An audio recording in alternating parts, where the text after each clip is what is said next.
Recording in progress.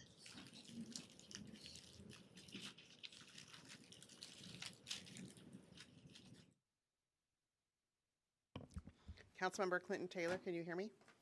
Yes, I can. Perfect. Can you hear me? Yes, we can. Thank you.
Good evening. We will call the special city council meeting for Friday, September 13th, 2024 to order. And we will begin with the land acknowledgement.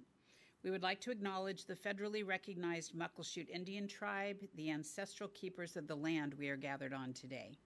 We thank them for their immense contributions to our state and local history, culture, economy, and identity as Washingtonians. Today's special council meeting will be held both in person and virtually. Now, if you'd all please rise and join in the Pledge of Allegiance.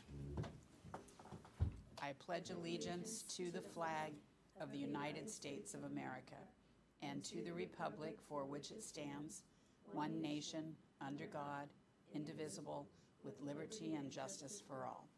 Thank you. Please be seated. And Sean, will you please call roll? Deputy Mayor Brown. Excused. Councilmember Ammer. Here. Councilmember Baldwin. Here. Councilmember Rakes. Here. Councilmember Clinton Taylor. Here. Councilmember Tracy Traylor. Here. Councilmember Trot Manuel. Here. Thank you. All right. We do have audience participation today. This is the place on the agenda where the public is invited to speak to the City Council on any issue. Those wishing to speak in person are reminded to sign in on the form provided. Sean, do we have anyone online or anyone who has provided written comment today? No, Your Honor. All right. Is there anyone in the audience that would like to provide comment today? I don't see anyone in the audience, and so we will move on. We do have one item on this special agenda today, and it is the 2025-2026 biennial budget workshop, and this is the third of three. And so I will turn it over to Director Thomas for the presentation. Thank you, Mayor. Good evening, Council. I am Jamie Thomas, Director of Finance. I'm also accompanied by Frank Downard, our Financial Planning Manager for the city. And as the Mayor had mentioned, we are here for our third and final day to go over the 2025-2026 biennial budget. And we have a fun agenda scheduled for today. We're going to jump right into internal service funds, which includes our facilities and multimedia funds, our workers' comp fund, our insurance fund, our IT fund, and our equipment replacement fund.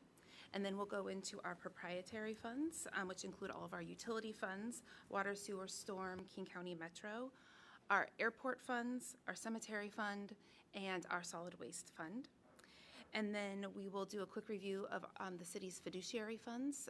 And then last but not least, we're going to revisit the general fund summary. So just kind of looking at what we had spent the first 2 days talking about from a general fund, both the operations side and as well as the capital side, and what the proposed budget is asking, and just at a high level summary of what the proposed budget includes. So with that, I'm going to jump into a quick, I know I talked on Monday a little bit about the internal service funds and providing a review of what they do and how they operate. So I thought I'd revisit that really quick before I started having some of the directors come up and speak to their internal service funds. But just to recap, we have 6 internal service funds. I had just mentioned them a moment ago. Facilities, multimedia, insurance, workers' comp, IT, and equipment rental and replacement fund. And they provide services to customers, and the customer is exclusively the city and the different funds within the city. They accumulate the costs of doing that business, so whether it's staff costs, professional service costs, and any other operation and maintenance costs associated with providing those services, those are charged back to all of the other funds that are receiving those services based on their relative usage of the system. Generally speaking, depending on which internal service fund we're referring to, the general fund pays the majority of those internal service fund costs. So anywhere between 69 and 86% of the costs of those internal service funds is borne by the general fund itself. And that was a really quick overview of the internal service funds, and I'm going to kick it off with asking Director Hinman to come up and begin talking about her facilities fund.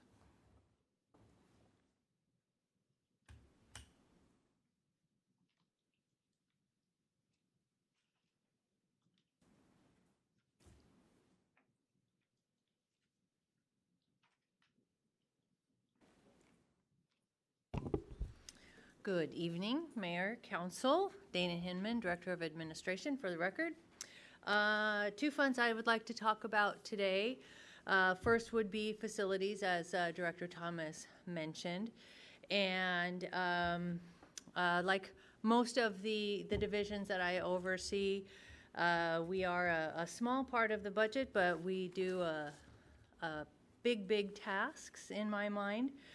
So the facilities interfund is made up of essentially the square footage that the staff is overseeing. That is basically all of our buildings, our assets, as it regarding buildings that we own, operate, or occupy. Right now, we are responsible for about 276,000 square feet. We provide maintenance, security, custodial services, building renovations, oversee construction projects, do space planning, energy management, and we have recently are leading a lot of our security. We oversee our surveillance cameras that are on our city-owned properties, and we also maintain and oversee our private security contracts. And staff overall will field somewhere in the neighborhood of about 1,000 work orders a year. Again, ranging from all of the things within our portfolio.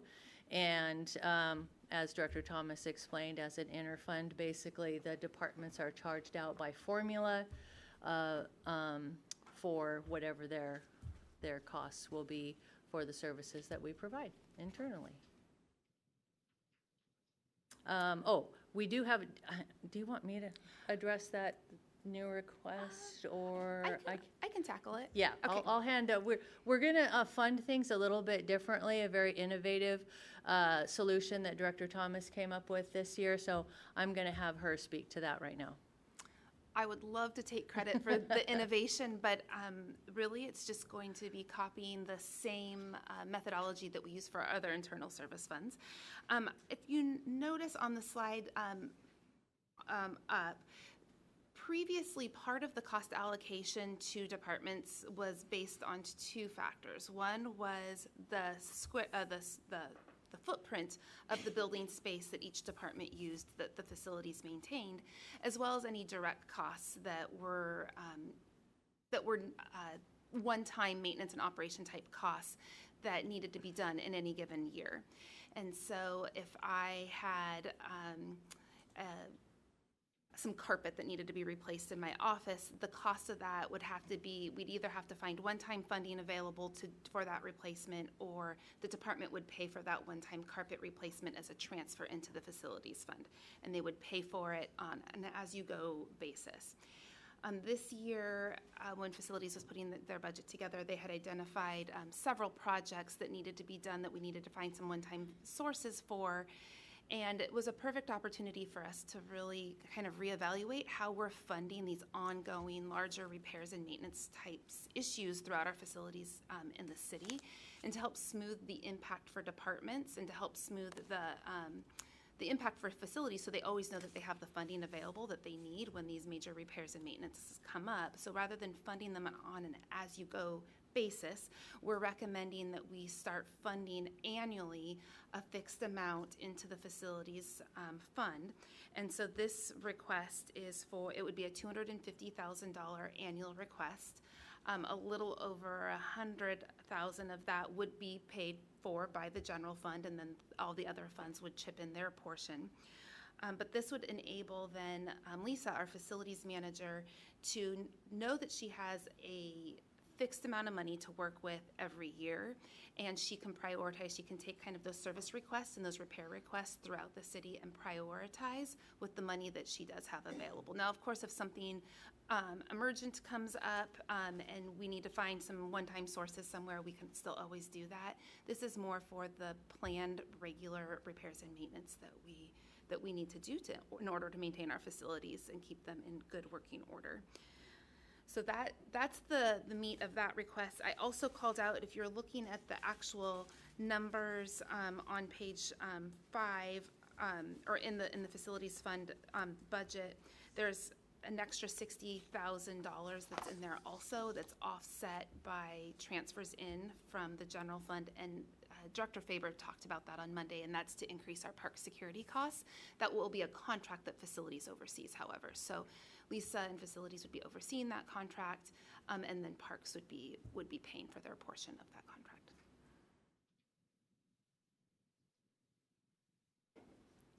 I think that's it. Anything else that you want to add to facilities? Not really, but just on just kind of going back to that annual funding and facilities. It really does create a huge efficiency for the facilities staff.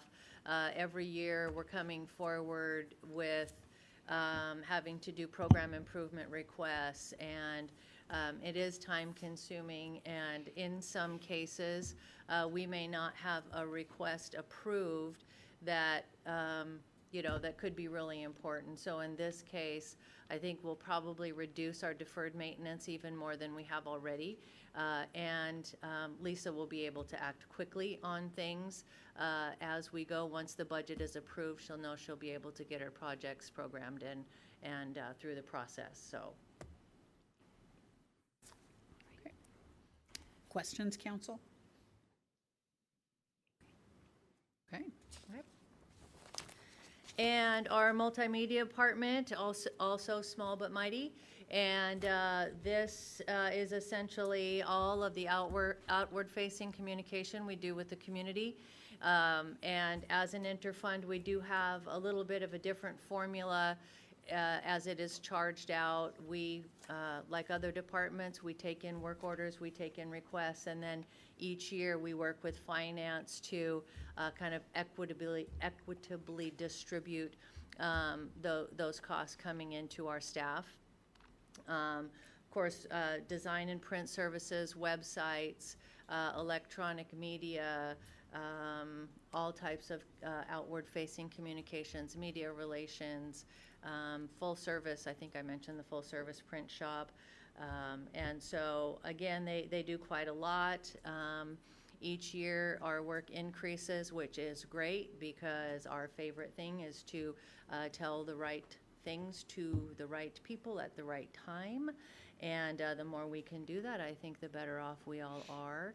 And in that vein, like we are taking in about 1,500 work orders a year now, give or take, and we are not asking for any new money. And we will just soldier forward as we always have. Questions, council? Councilmember Baldwin.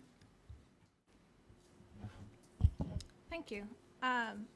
So with the multimedia department, some of the goals that we have for 25-26 include having a bit more of a maybe defined and refined presence within social media and those spaces. With the podcast and the video that it's speaking to as far as having it on YouTube or TikTok or those different places, what goals do we hope to achieve within that messaging? So are there certain topics or areas that we've identified as far as like editorial calendar, or how do we plan to use that as a benefit for residents? Overall, especially with digital media, as that just becomes more and more prominent in what we do, our communications channels have become more and more decentralized, which is fine, but it's big. And so what our hope is to really have a more cohesive unit of all of our communicators throughout the city. We have a lot of social media sites, for example, and they're all run by different people. And so streamlining messaging is one major goal of ours, is to ensure that all of the groups are working together on a unified message, if that in fact is something we're doing. We have set a goal more recently to just be better storytellers, and to just ensure that we are getting information out to people that is, there's usually 3 buckets that, especially as a government communicator, it's usually educational, informational / emergency sometimes, and entertaining. And sometimes we just want to show people that we actually do have kind of a good time here, and that, government doesn't always have to be boring, and we don't have to take ourselves so seriously.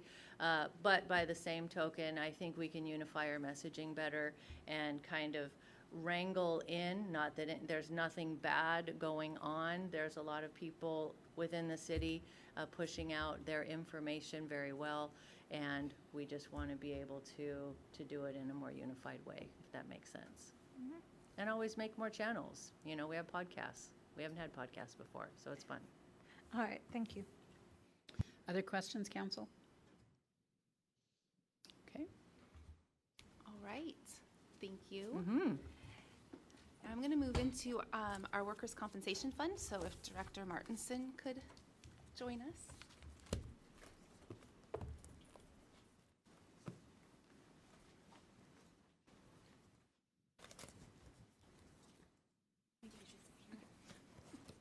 I wanted to sit right here.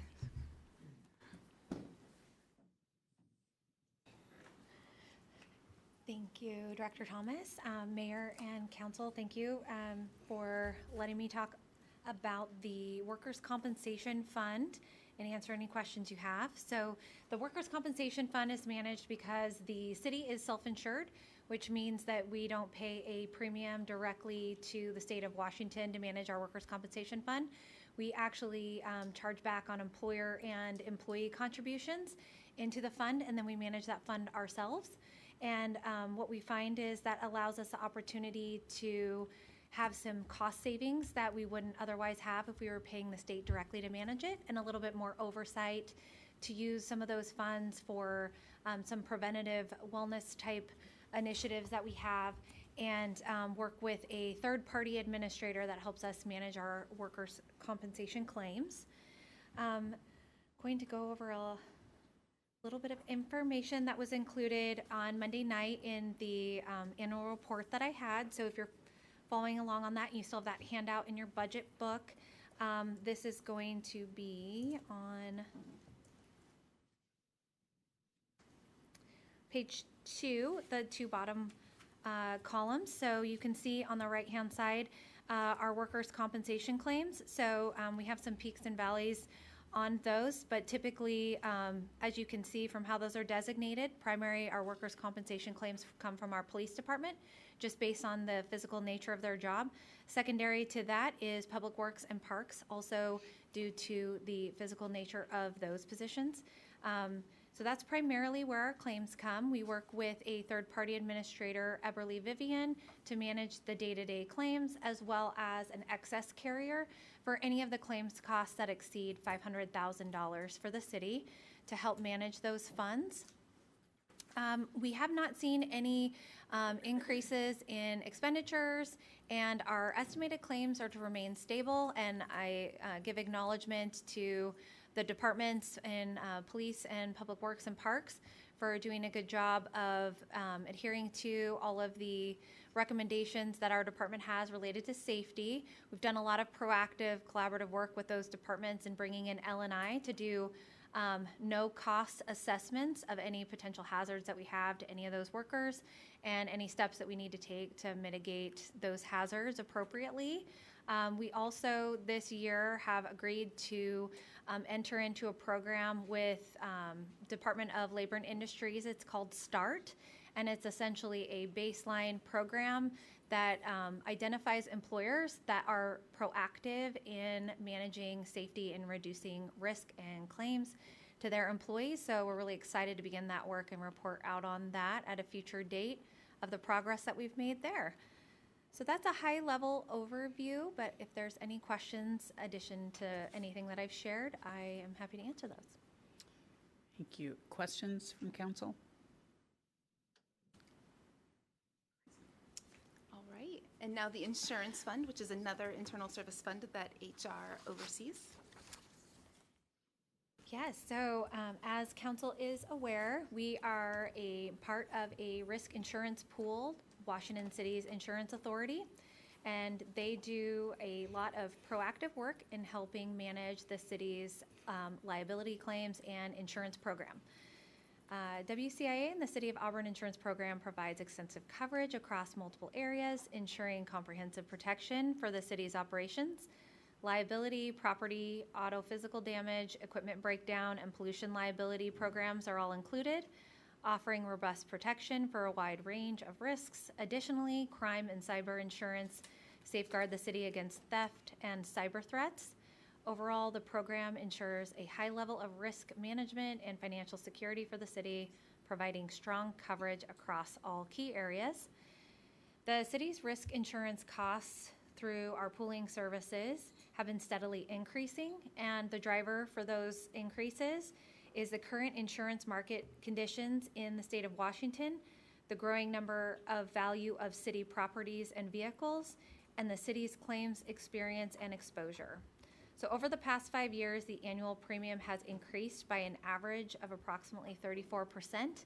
However, with this upcoming renewal for our biennium budget, we anticipate those costs leveling off and stabilizing. As far as the liability premium costs to departments, those are split out to the departments that have more claims experience. So you'll see that police primarily has the highest claims experience just due to the nature of the work that they do, followed by Public Works and Parks. And those are spread out and allocated to those budgets, but this does not include property premiums, which are allocated to departments based on property ownership. So in 2023 in the report, our property costs were a $463,000 expense, and we most recently just got an updated appraisal where we are appropriately, accurately documenting what the value is of our properties for WCIA. Unfortunately, if we have a claim, just to make sure that we have the appropriate insurance coverage for those properties. And then if you're looking on page 2 of that handout that I gave on Monday, it does a breakdown of liability claims in the appropriate department, but if you have any specific questions on our insurance fund, I'm happy to answer that. Questions, council? Okay. Thank you. Thank you. And then if I could have Director Travis come up and he will talk about IT.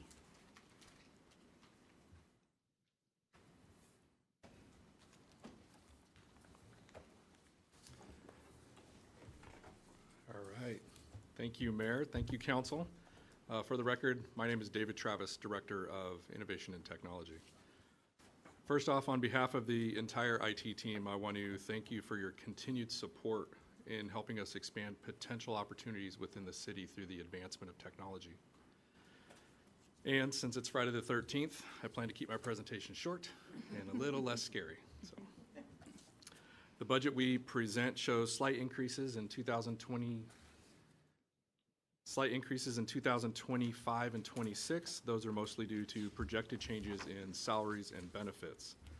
Some of our accomplishments for the last 2 years, we know that the service that we provide sometimes is hard, and a lot of the customer service is based on expectations and perspectives.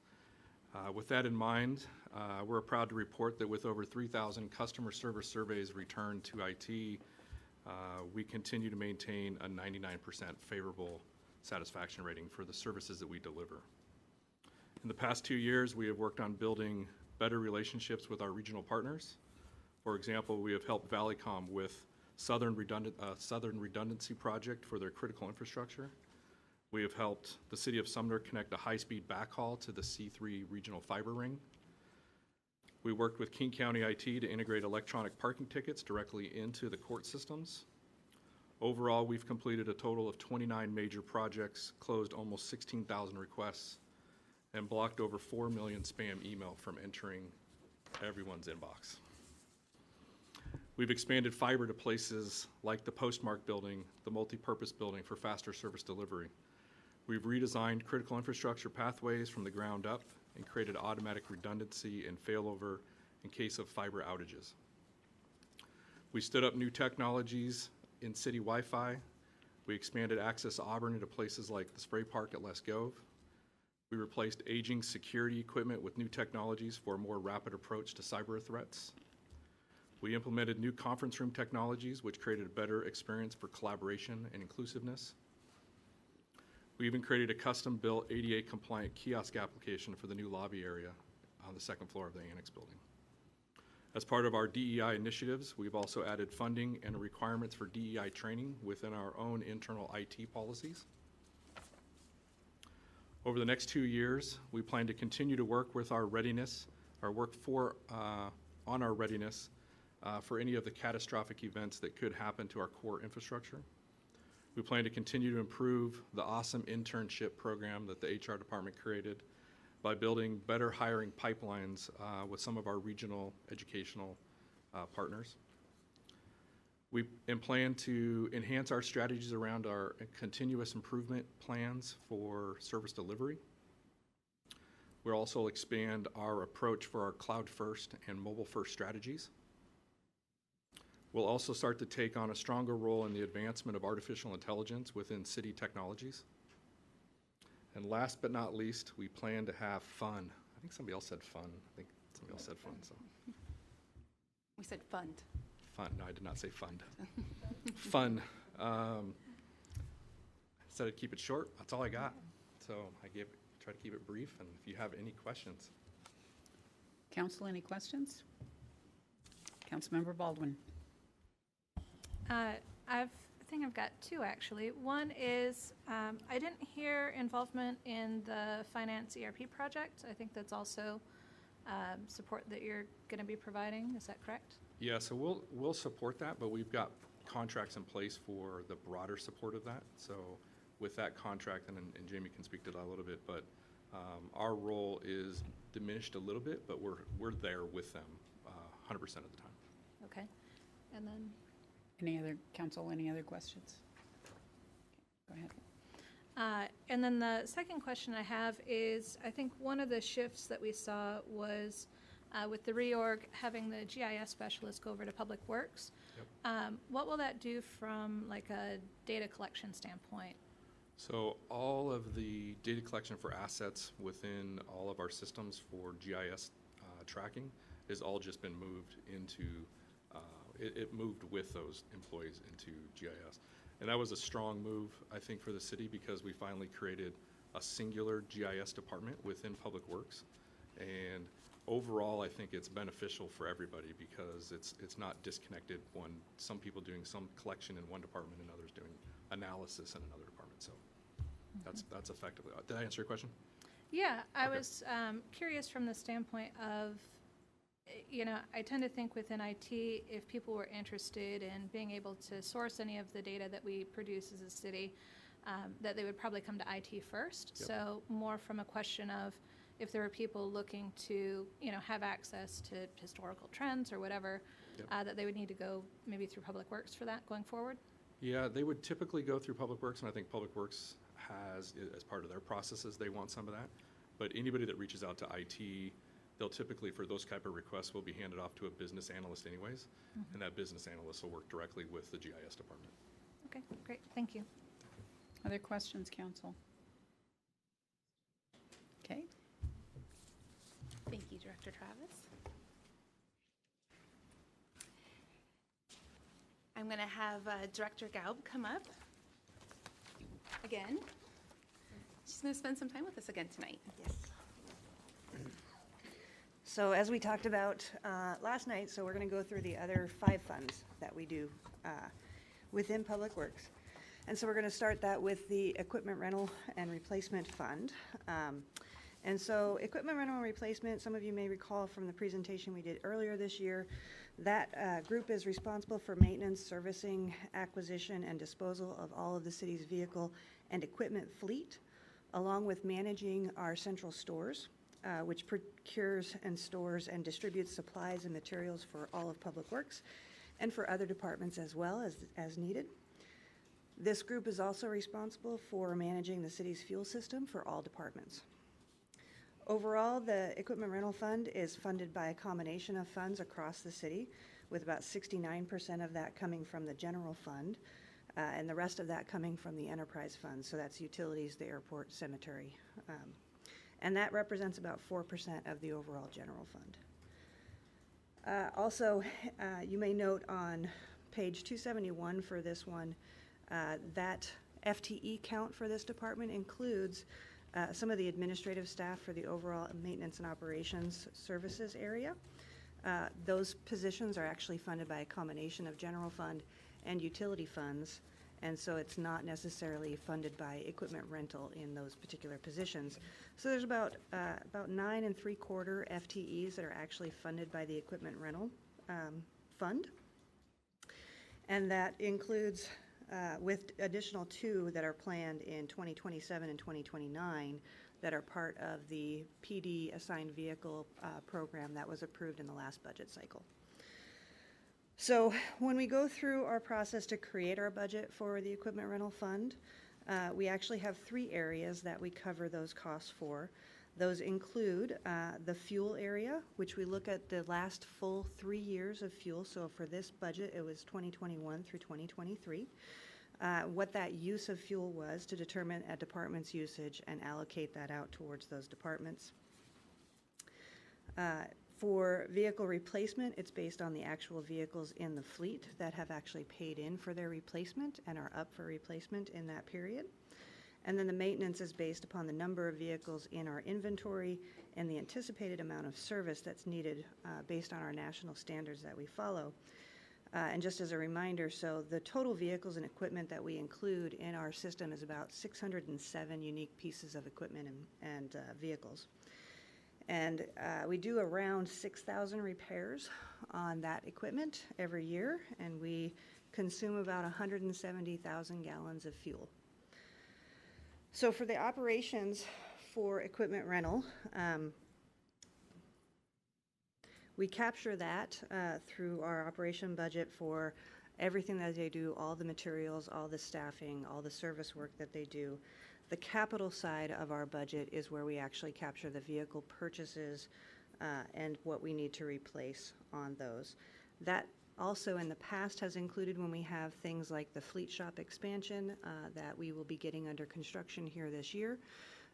In the future, we will also have additional expansions out at M&O if the facility master plan improvement package is approved, and that will also impact the fleet group as well, but that's under that facility master plan. So some accomplishments that this group has done over this last 2 years. So they completed the replacement of our telematics system for all of our fleets. So that's the system that tells us all of the information about what's happening with the vehicles. And it is through a connection that we can get at any time. So when they're out on the road and there's a problem, we can get that alert right away. That includes turning on GPS for all of our vehicles except for the PD fleet. We also have completed the assessment of our fueling system for the upgrade that we need to do, which we will be doing next year. And then we again began that construction on that first phase of our facility master plan with the expansion of the fleet facilities in order to service the expansion of the police patrol vehicles. We also continued the evaluation for what alternative fuels and alternative options we have for our fleet as we look at greenhouse gas emissions for our fleet, and that included the purchase of an all-electric Ford Lightning truck as well as an all-electric street sweeper. That street sweeper also included a fairly significant grant from the state for the purchase of that. The group also became certified under the ASCE or ASE for Certified Blue Shield Repair Facility, so that helps us with our efficiencies in getting repair work done so we don't have to go out to a vendor unless it's something that we cannot do internally. So for the coming year, obviously, as I mentioned, we're going to finish that fleet shop expansion. We're going to finish the fuel system upgrade, which is desperately needed, as many of you have seen the fuel system. It's rather antiquated. And then again, focus a lot on the fuel economy and the alternatives that we have for our fuels and for our vehicle fleet as we continue to try and improve our greenhouse gas emissions. Continuing to pursue the completion of our GM warranty work so that we can do that work in-house, which again would be an efficiency savings and cost savings for the city. And then continue to identify other options for improving general fleet security and reducing the amount of vandalism and theft that we experience with our vehicle fleet. For the baseline changes, the only significant changes included in those numbers are the wages and benefits increases. And for the new requests that we do have one new request. So over this period, we have seen fuel increasing, which we have seen pretty much every single budget cycle. So we are anticipating that we're going to see an increase of about $99,200 per year in the cost of fuel for our fleet. So that is part of the request for a program improvement. Included in that, we also have some increase for training for some of our staff for the CDL, which is a requirement for all of their positions. So as we have staff turnover and we need to have new staff trained, we go through that process with those staff. The training to get that CDL costs about $5,000. In addition, our telematics and our diagnostic software for the fleet, those annual costs for the software that we need for that are increasing, and so there are increased costs included in that decision package as well. All of those costs are then factored into what that interfund charge is back to the different departments based upon their proportional use of the fleet and what has been assigned to them. I'll go ahead and change to the next one. And then for our capital side, so as a reminder, for the most part, our regular fleet vehicles, we retain them for 8 to 10 years at a minimum. Our larger equipment, we retain for at least 10 years or more. So that larger equipment is those dump trucks, Vactors, plows, sanders. And then for the new patrol vehicles, we are retaining those for 6 years. The existing patrol vehicles are on a 4-year cycle, but as the new vehicles come into play, they will move to a 6-year replacement cycle in the future.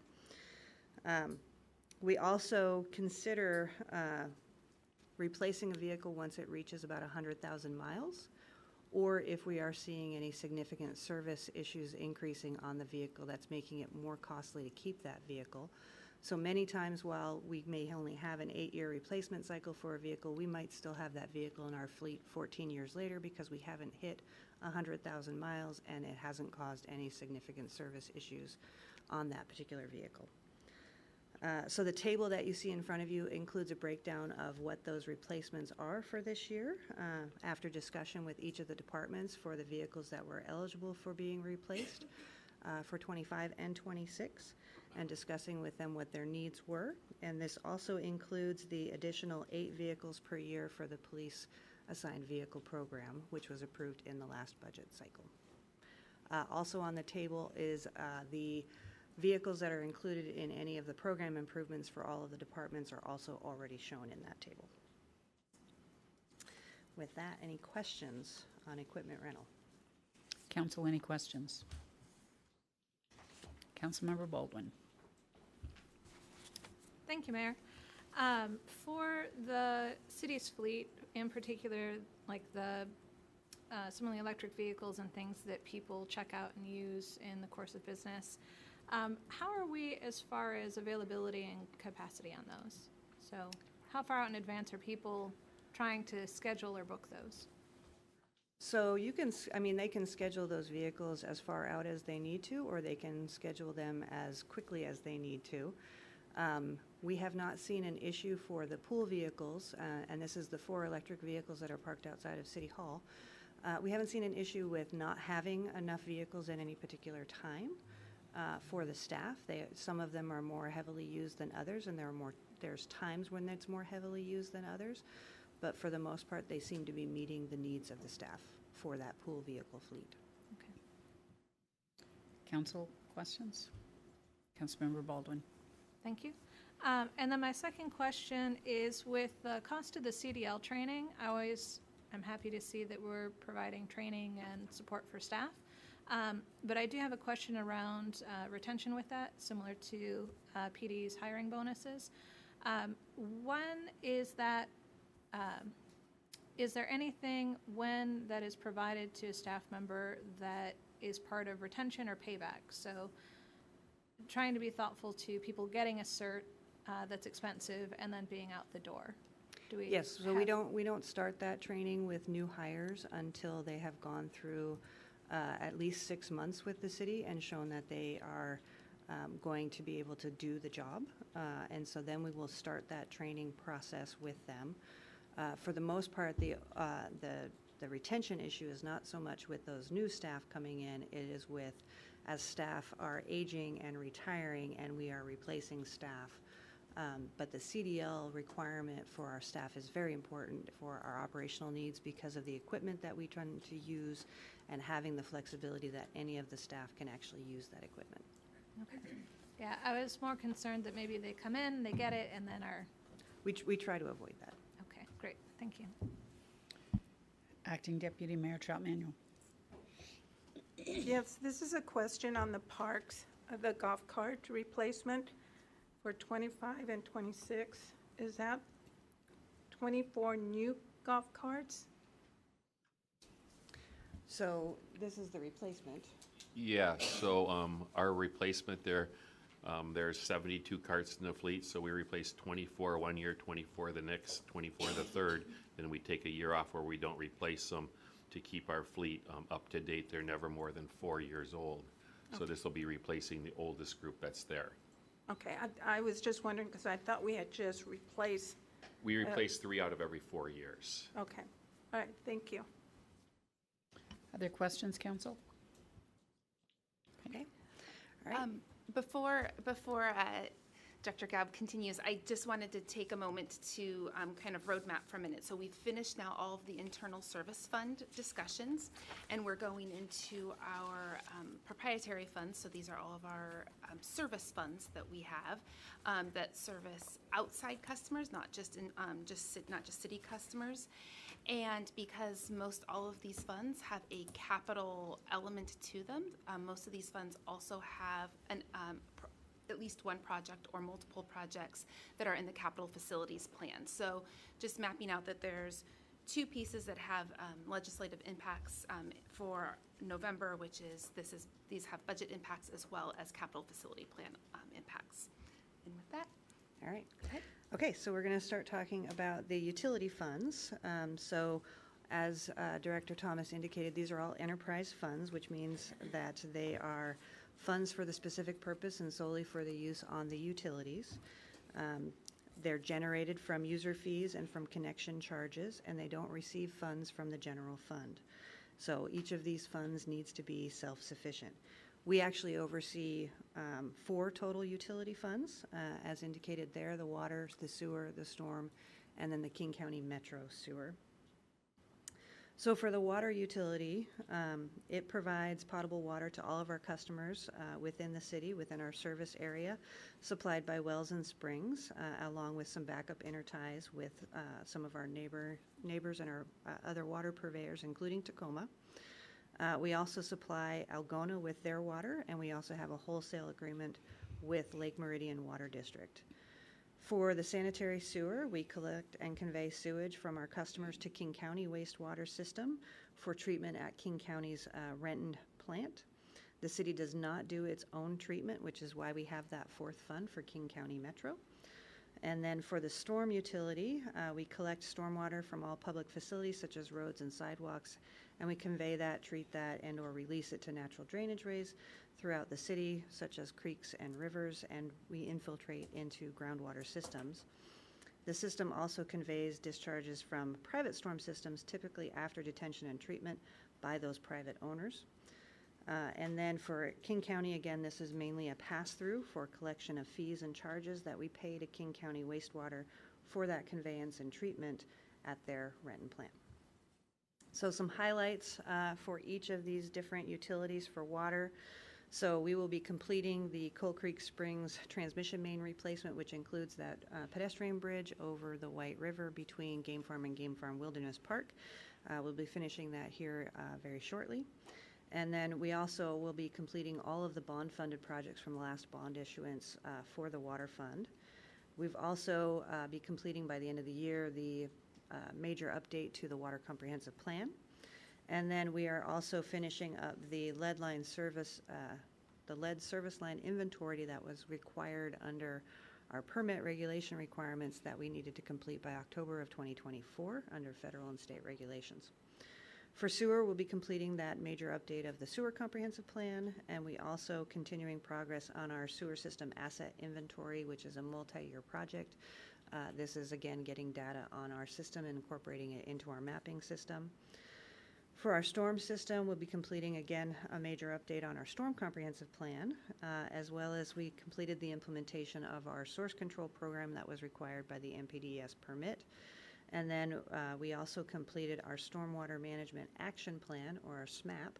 That was an assessment that was required by the NPDES permit. And when Tim discussed the storm comp plan with you a few weeks ago, you heard about some of the projects that came out of that. So this budget does incorporate, again, what came out of that process on the comp plan.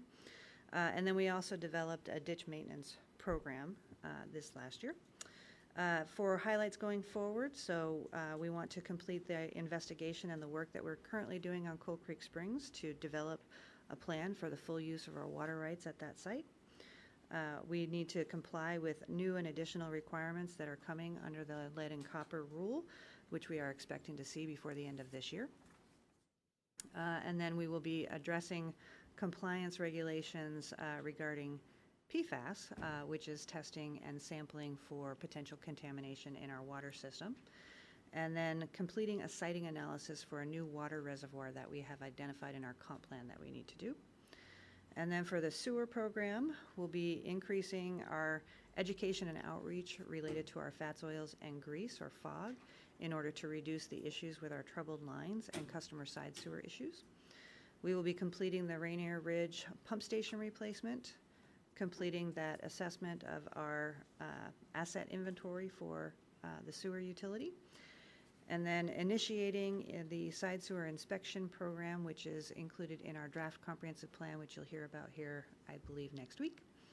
And then completing a condition assessment for our sewer pump stations. For our storm system, we will implement that ditch maintenance program and refine it as we need to. We'll continue to refine our source control program, as well as continue the implementation of the SMAP requirements, including the projects that are identified in that, which may also include additional projects being identified or an additional evaluation of another SMAP area within the city. And then, so major changes on water for our budget highlights. The main increases that we have for our baseline budget are related to, again, wages and benefits and insurance requirements, as well as we have an increase for utility taxes. Yes. Do you want to talk about that? Sure. So that as our planned water rate increases go into effect and our revenue base increases in the water fund and really all of the utility funds, since the taxable base has increased, that means the tax liability increases. That money goes both to the general fund, so we have both our city taxes, and we also actually have state B&O taxes that we have to pay on the revenue base of the revenues earned in those funds. And so the operations for the water system is about 17 million a year, and then the capital program is about 5 million a year for the budget cycle. In that 5 million a year, we have some significant projects that we are planning to complete. So we have our 112th Place Southeast Water Main replacement, which is part of our repair replacement program. We have an intertie booster pump station improvement that we are planning to do up in Lee Hill, and this is conversion of an existing pump station to allow us to boost water to a higher level within our system. We have our well floor electrical improvements. We will be rehabilitating and cleaning wells 2 and 6 to maintain the production and efficiencies of those wells. We have our typical annual programs, so that's programs that help us fund water and our water improvements within street projects, as well as repair and replacement program, and as well as our annual distribution systems. That's where we are making improvements to our system. This fund also includes an annual payment to Cascade Water Alliance for our Tacoma Pipeline 5, access to the fund, to the water that we have through that system. There are several projects, significant projects included in the full 6-year CFP for this program, including our Well 5 and 5A upgrades, our Lee Hill Pump Station replacement, some reservoir painting, the West Hill Springs transmission main replacement, the Well 7 treatment phase 1 project, and our Colt Creek Springs rehabilitation. So for this particular program, there's no new program requests other than those that were discussed previously, such as the facility master plan, insurance premiums, and so on and so forth. Before we jump to sewer, any questions on the water? Council, any questions? Councilmember Baldwin. Thank you. That is a lot of information very quickly. On page 150, under the working capital budget chart, you may have spoken to this, so forgive me if I'm asking a second time. The 2023 actuals show interest earnings at about 1.1 million, as well as miscellaneous revenue at 2.4, and those both drop off in the following years. What's that tied to? We'll have to look at the miscellaneous revenue. I can explain the drop-off on interest revenue, though. So that's actually something that we budget and we project. And we know that in 2023 and 2024, we had seen an increase in our interest earnings because of really favorable interest rates, particularly for our investments in the 3 to 5 year range. But as we continue to have investments mature and we're reinvesting those maturities in the 3 to 5 year range, the rates are starting to decrease a little bit. We continue to have those interest rates continue to decrease. So although still higher than in years prior to 2023, we do expect our interest earnings and our average yields to maturity rates to decrease in 25 and 26. So we're budgeting for slightly lower interest earnings in the upcoming biennium.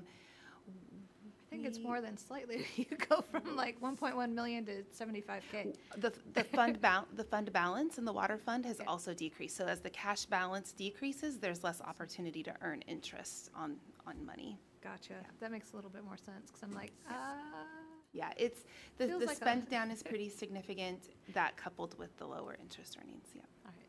Thank you. Council, other questions? Okay. So then we'll move on to the sewer utility. And so for this one, the major changes, again, are similar to with the water utility, mainly the wages and benefits for staff, internal service funds. But in this particular one, we have a decrease in the utility tax, which is why you see a negative reduction in 24, 25. Is there anything else that you want to add on that one? No, it's Okay. just those. So the operations for the sewer fund, it runs between 9 to 10 million a year, with the capital program being at 5.5 million in 2025 and 2.8 million in 2026. So some of those key projects that we have in the biennial budget period, 25 and 26, is our replacement for our Rainier Ridge pump station, our annual repair and replacement programs, including those that help fund utility improvements with street projects as we identify those street projects, and then our side sewer inspection program.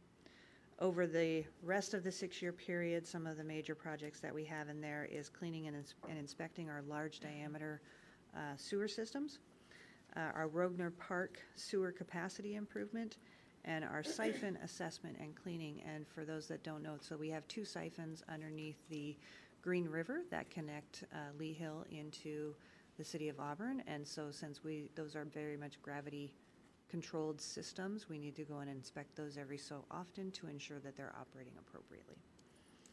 Again, same as with water, there are no program improvements for this one other than those that have been discussed previously.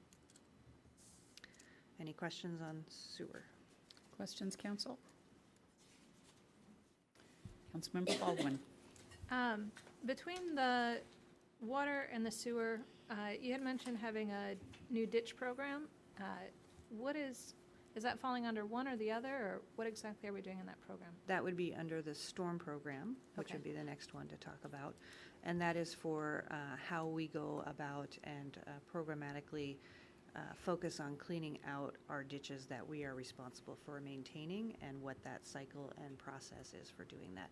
That was actually discussed in the storm drainage comprehensive plan a few weeks ago with council, and was a program that was identified and worked through in that comprehensive plan development. All right, thank you. Okay, so for the storm utility, again, same thing on the baseline charges. Primarily, wages and benefits are the increasing, along with the utility tax increases, and then increasing in those interfund charges for the interfund programs within the general fund. And then for storm, our operations run around 12 million a year. And then our capital program for 25 and 26 is running about 2.9 million per year. Some of the major projects included in that 2-year budget is, again, that supporting of transportation projects with funds available to be able to do utility improvements with those street projects, our annual repair and replacement programs, and then we also have one of our SMAP projects that we identified in our comprehensive plan. That is the Southeast 287th Street Water Quality Road Retrofit. We also have our vegetative sorting facility. This is creating a new place to do our vegetative sorting, which is when we clean out our ditches and our ponds, we need some place to take that vegetation to dry it out before we dispose of it, to reduce the amount of cost for that disposal. And then we also have our West Main Street pump station upgrade. We have one significant project in the years after that, which is another SMAP project, which is the Southeast 284th Water Quality Road Retrofit.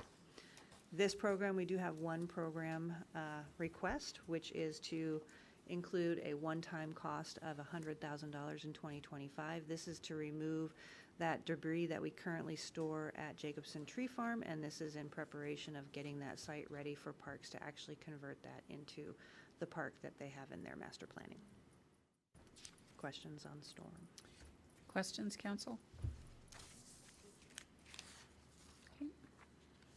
Okay, and finally, this one's really easy. So this is the King County Metro charge. This is, again, just a pass-through charge. Those increases are all generated by the rate increases that King County has passed for their system, and we collect the revenue from our customers to then pass that through and pay to King County. Anything on that one? Questions? Okay. All right, and then last but not least for us is our airport. So the airport is responsible for the maintenance and operations of all city-owned facilities at the airport, including the hangars that are both individual tenants as well as commercial hangars, tie-down spaces, parking, office buildings, including our commercial space, runway, taxiway, and our aviation fuel. We do have an airport advisory board that advises City Council, Mayor, and the staff on the operations at the airport and on any aviation concerns. The airport also has a capital program for improvements and major maintenance work with significant funding for that maintenance for the runways and taxiways provided by grants from FAA covering about 90% of the costs, and sometimes state grants that cover about 5% of the costs. Those federal programs and state programs do not provide funds for any revenue generating, so we can't necessarily use those funds for hangar improvements or other types of improvements, with the one-time exception of the bill funding that did open that door for us to be able to do that, which is how we did some of our more recent improvements on our hangars, and how we are planning on doing some future hangar improvements is again with that bill allocation that our airport received.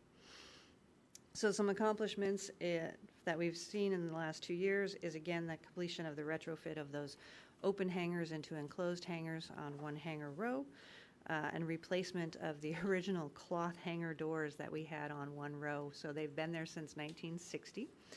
It was definitely time for replacement. So we completed that this year. We also completed the improvement to our instrument approach. We also just completed the pavement rehabilitation of our runway and taxiways, as well as the grading of our runway safety area for the area that we purchased from King County's Park and Ride, and then expanded the airport boundary on that south edge. Some highlights and goals for the upcoming biennium is to construct our automated weather observation station, to continue improving the sustainability of the airport through new revenue opportunities as they become available, taking advantage of any clean energy initiatives when available, including the conversion from low lead fuel to an alternative fuel when it's attainable, and continue our community outreach and education efforts. The major changes in our budget for this one is primarily related to, again, salaries and benefits and those interfund charges, including for this one a significant, for the airport, charge on insurance. The operating costs for this, for the airport, are about $2.4 million per year. And for our capital expenditures for the next 2 years, it's somewhat significantly lower than it has been for the last couple of years because we just completed some very major projects for the airport. So we're looking at about $355,000 in 2025 and $630,000 in 2026 for our projects. And again, those are going to include that automated weather station and the beacon and emergency generator replacement, our annual repair and replacement programs. We have an additional project to enclose another row of hangars, to go to enclosed hangars from open hangars using those federal grant funds. And then what is also included here is we have the addition of the debt service necessary for the loan that we received so that we could complete the current hangar project that just finished up. Program requests for this, for the airport, we have 2 of them. One of them is for increased operational costs, primarily around fuel costs. So one of the revenue generators for the airport is the sale of aviation fuel. It makes up about 10% of the budget. And so as the fuel costs increase, we need to increase both what it costs us to buy the fuel as well as the revenue that we receive from that system. And so that is included in that request, along with a request for an increase for our part-time staff. That part-time staff helps us to maintain mowing of the airport and the other maintenance responsibilities that we have out there to maintain a safe airfield. The second request we have is one-time costs for airport equipment. So we are asking to replace the mower at the airport because the current mower is not meeting the needs given how much area we need to mow. And it's generating a significant amount of service need. In addition, we need to replace the mats that we use for our foreign object debris collection. So these are the mats that we drag behind the vehicles that we have out there down the runway and the taxiways to pick up debris so that they do not end up in plane engines and cause damage. So those provide for improved safety at the airport for operations. Any questions? Questions, council? Councilmember Baldwin. Yep. For the goals that were completed in 23-24, wondering how the customers, I guess, out at the airport are feeling about the new instrument approach, runway, and hangars. Any feedback coming in? All positive. There isn't anybody that is said anything negative about it. The improvements did require a 1-month closure of the runway, which we did a significant amount of outreach with our tenants and with our users of the airfield so that they knew it was coming when it was coming. Everybody is very pleased with the results that are out there. I have heard nothing negative. Great, thank you. Other questions, council? Okay, Thank you. thank you. Thank you. All right, and if Director Faber can come up and he'll talk about our cemetery.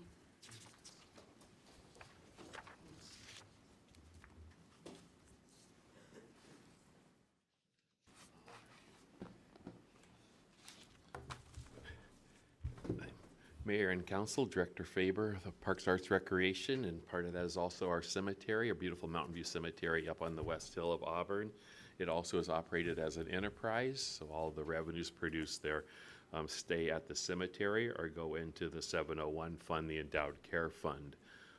As it's an endowed care facility, we have approximately $2.5 million in the Endowed Care Fund, as well as maintaining a healthy working capital budget as well. So the cemetery, I know you've all had a chance to visit. It's a beautiful site up on the West Hill, and it's operated by 7 full-time employees, 2 in the office and 5 in the field. And they do about 325 to 350 services a year. About 55% are cremation interment, and about 45% are internments. And they continue to maintain a really high quality of both customer service care and grounds care as well. So a couple of the projects that they've been accomplishments is the 10th edition and Forest Walk. Those are the 2 areas farthest to the west at the cemetery up by the Chapel of Memories. Both are under construction right now with the phasing that we do up there. The Forest Walk will add 1,000 cremation spaces and scattering ground to what we already have. And then the development on the 10th edition adds about 1,500 burial sites. So that always keeps us 5 to 10 years ahead of the death rate and the use of the cemetery. So we're really lucky to own the acreage that we have up there, and we're continuing to develop in front of it. Couple of our goals in this upcoming 2-year cycle is complete those 2 sites. There's a lot of earthwork and irrigation work and pre-planning for vaults in the ground, etc. So you'll see 2 small capital projects that are really just a continuation of what we've started this year. It's operated with a cemetery board, which is great. We have a 5-member board that keeps us on task, and most of them are longtime Auburn people that make sure we maintain the history of our community up there, and are also looking at the new Auburn community to make sure that they're comfortable there as well. The 2 new requests that we have in the budget this year, one is just a revenue and expenditure out for increased operating costs, wages, fertilizers, gas, all of those things. So that's new revenues in and out, and part of that also is for items for resale. So when we have customers, then they are purchasing vaults and liners, bosses, etc. from the cemetery. So as we those are dollars in, and then we mark them up for resale and send them out. So those are the 2 main program requests. The second one is a new John Deere mower. We have a mower out there that was purchased in 2001, so it's 20 plus years old, and we'll be purchasing a new mower in 2025 to replace that mower. I don't know if there's anything else. Any questions I'm happy to answer about the cemetery? Council, any questions? Councilmember Baldwin. Thank you. Yeah. I know within Auburn, we have a couple of businesses locally that provide the service of, I'm not sure the official name for it, but I think it's something akin to human composting. as an option for burial, or, post Right. life. I don't know what you want to call it. But with that becoming, I guess, sort of a trend in the space of available postmortem services, do we engage in any way with people who may want to take the remains of their loved one and bring that to our facility? Do we have any accommodations for that type of route? Yeah, not so much as a relationship with that firm that our staff has met with. More, and one of the reasons for our forest walk is more people are perhaps having their ashes, they have them scattered somewhere else at Mount Rainier or whatever they're comfortable with, but they still want to come back to us with just a plaque, so there's still a place. And that's kind of what Forest Walk does. You can either leave an urn there with the ashes, maybe in a boulder or in a bench or whatever, but there's also a chance just to purchase a plaque, because we found a lot of families did that, and then there's still not a place. And so that's what we do at Forest Walk. About half those sites are just plaques with no remains or burial. Okay. Because, I was a little bit curious. I know sometimes the output is sometimes turned into pods for growing trees and all kinds of things. I didn't know if We're not doing that. Okay. No, we don't allow ashes on the grounds. I think they would be planted, but Yeah. And that's what the company, I think, might be out towards the airport. I saw them at a luncheon I was at. So. Yeah, we have a couple in town, so I wasn't sure how that's affecting operations for the cemetery. No, we've stayed pretty consistent from 300 to 350 services, and we haven't really seen any change with them. Okay, thank you. Yeah. Other questions, Council? Councilmember Rakes? Thank you, Mayor. Thank you, Director Faber. I have a question. How many acres do we have up there? Total acres, I would have to get back to you on that. Okay. We have about 50 years of outside capacity, so we're not hurting like some cemeteries where you're going to run out of land. Well, that's what I was wondering. Yeah, so with the 50-50 mix of cremation and burial, we're good for quite a long period. We have the grounds we're doing now, plus a very long strip even west of that, so we're good for numerous generations. Okay, thank you. Acting Deputy Mayor Trout Manuel. I don't know how they do it here, but I know in Walla Walla they allow, or they used to allow spouts, to be buried on top. And they're no longer doing that. They're not allowing double stacks. Do we do that? Do we allow that here? Yeah, in parts of the cemetery, it allows for double deck burials. It depends a lot on the slope of the lawn and the moisture in the surface. But in most of the new areas, like what we're developing now, the majority of that can be double depth burials. Okay, in the new area, they don't allow it. In the old area, they stopped it. So. Has a lot to do with the contour of the land. Okay, thank you. Other questions, Council? Okay. Thank you. Thank you.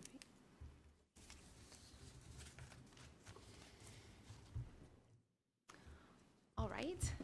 The next enterprise fund is the Solid Waste Fund, and that is managed by the Finance Department.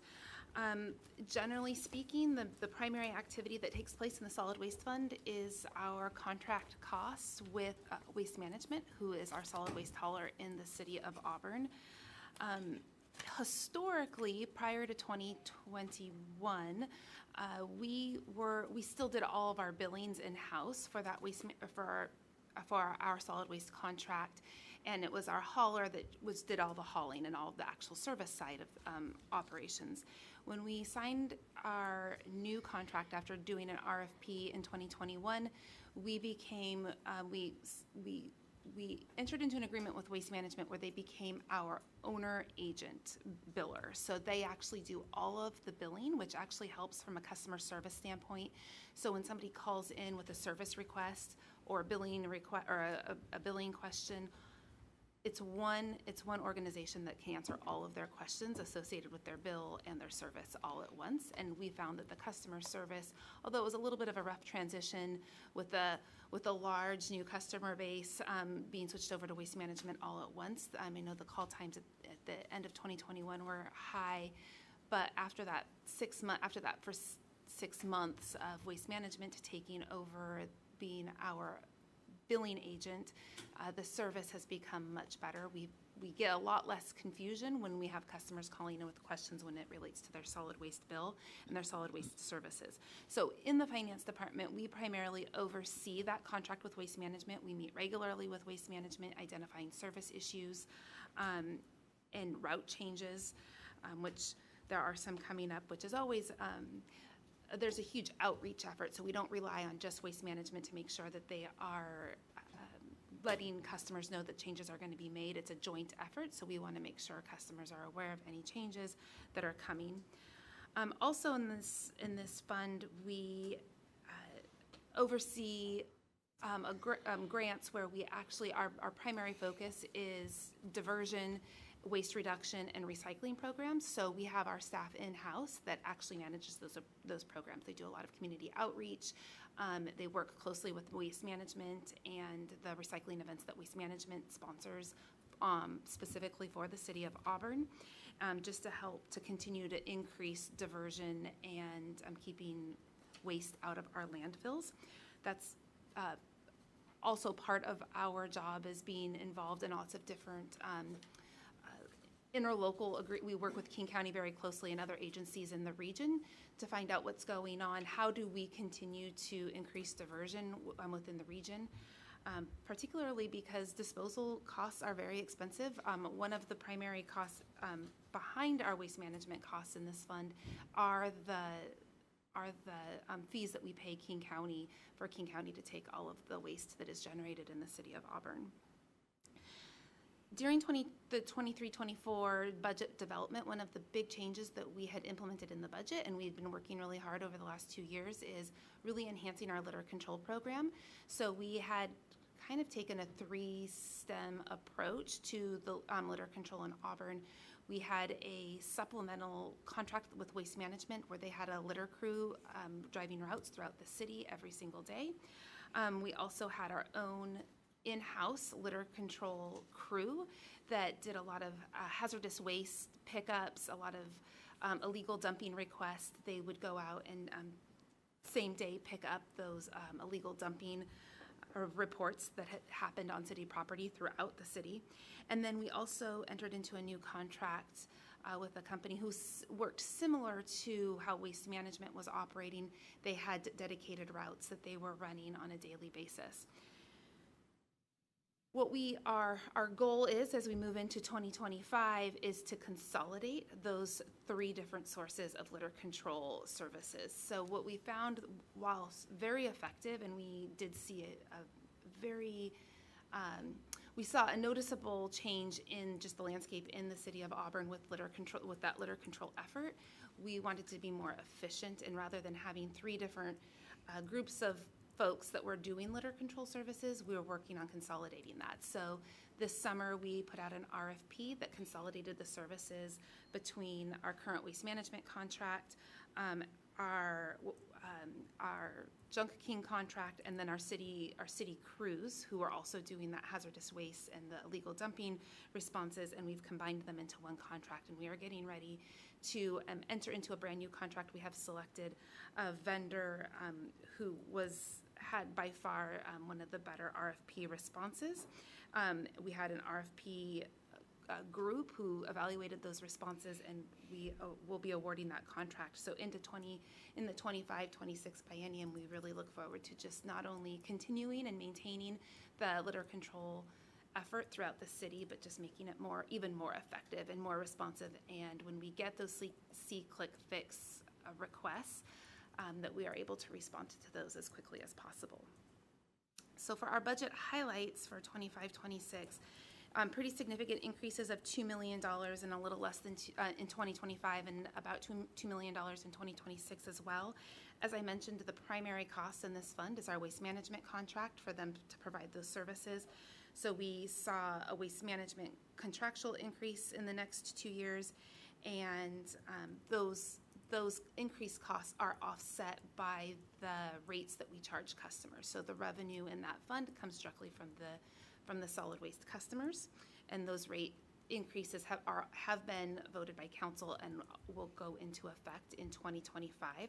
We will be coming back next year in 2025 to look at rates for 2026, 2027, and 2028. But I think we have no new requests for the fund other than just increasing the budget to maintain our waste management contract services. Thank you. Any questions on the solid waste? Councilmember Baldwin. Thanks, Mayor.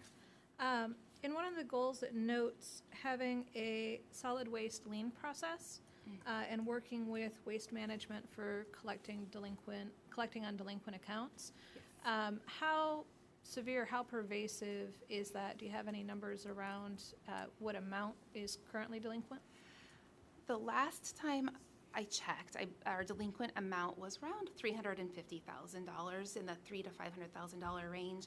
So not, in my mind, not hugely significant considering how much revenue we collect in the fund overall, over $20 million in revenue.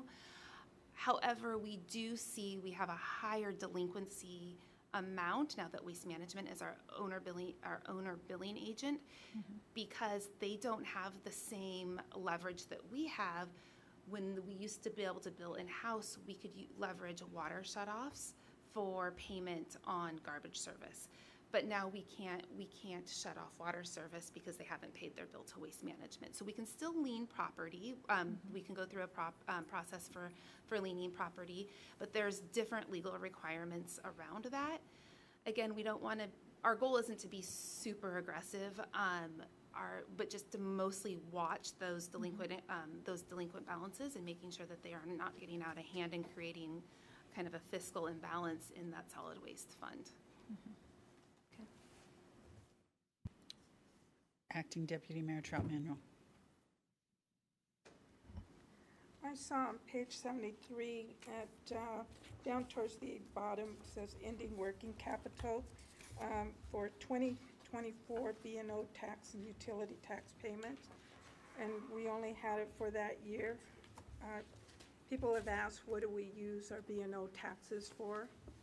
And so I just wanted to know, is this just a one-time that we have used this for? Because it doesn't look like it's going to 2025, 2026.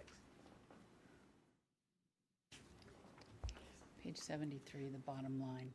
We reduced ending working capital because we increased the amount that we paid.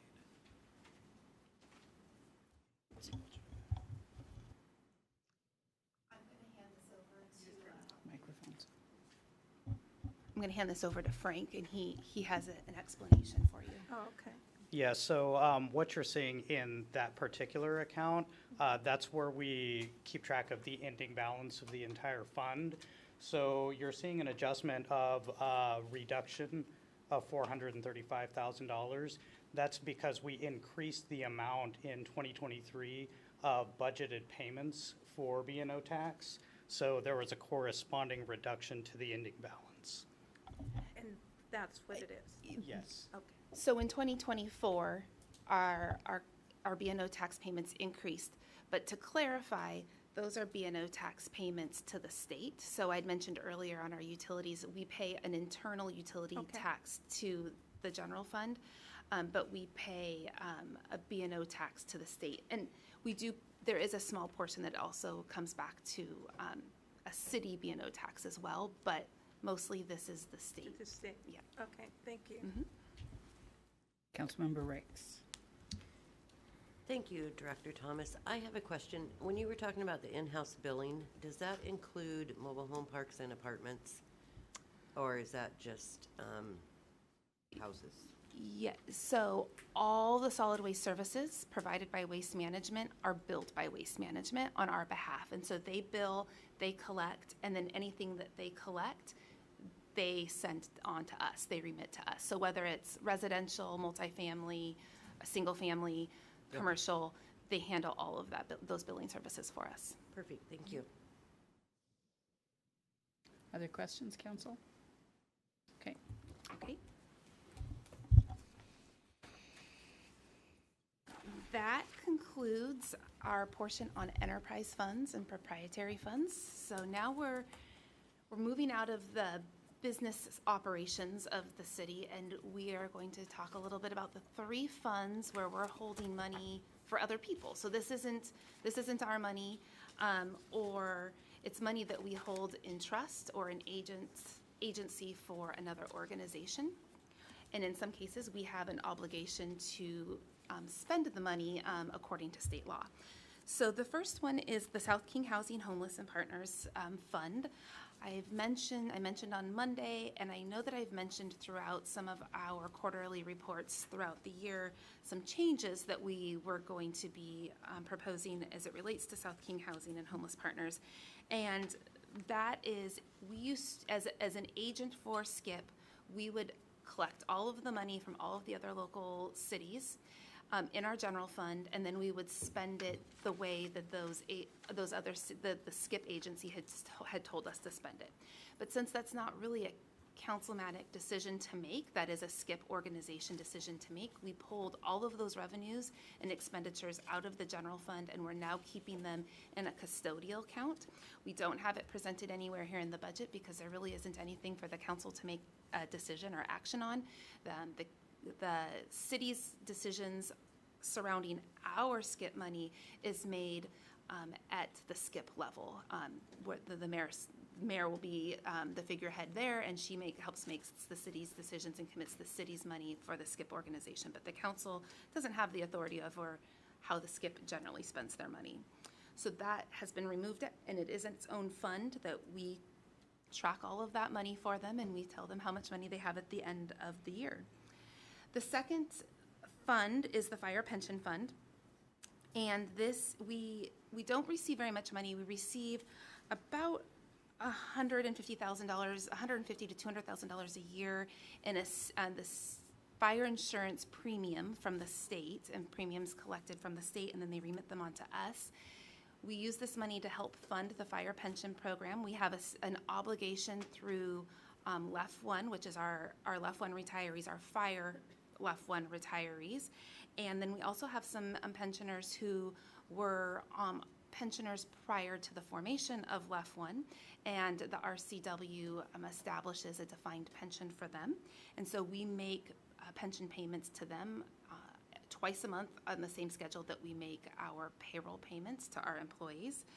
And we have 11 members that are currently on the payroll, and that totals about $192,000 a year in pension payments to those beneficiaries and retirees. The third fiduciary fund is our cemetery endowment fund, and Director Faber had mentioned actually just a few moments ago about the money that we have in that endowment fund. We do have a fund balance of about $2.5 million. The majority of that, though, is the unspendable principal. So we earn interest on the principal of that fund, and that interest can be used for maintenance and operations of the cemetery fund. We transfer about $60,000 a year, and that is a percentage of our lot sales and our cemetery sales, and that money goes into that endowment fund specifically to earn interest. And we have approximately $400,000 or so of that fund balance is available for cemetery operations and maintenance uses.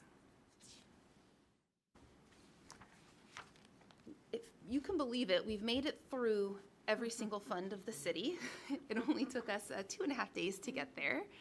I don't know if there were any questions about any of the fiduciary funds.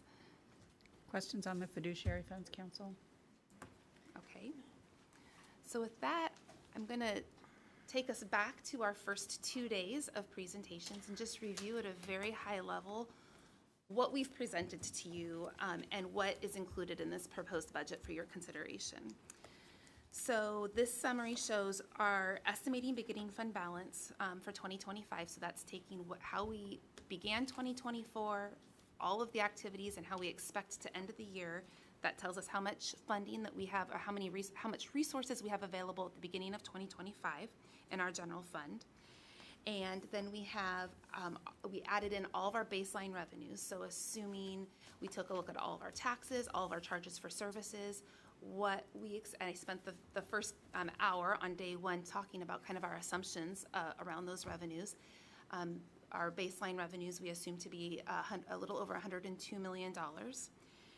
Our requests and our new decision package requests, we're expecting to generate about $755,000 in 2025 and a little over $3 million in 2026, giving us total revenue of $103 million in 2025 and $106.6 million in 2026.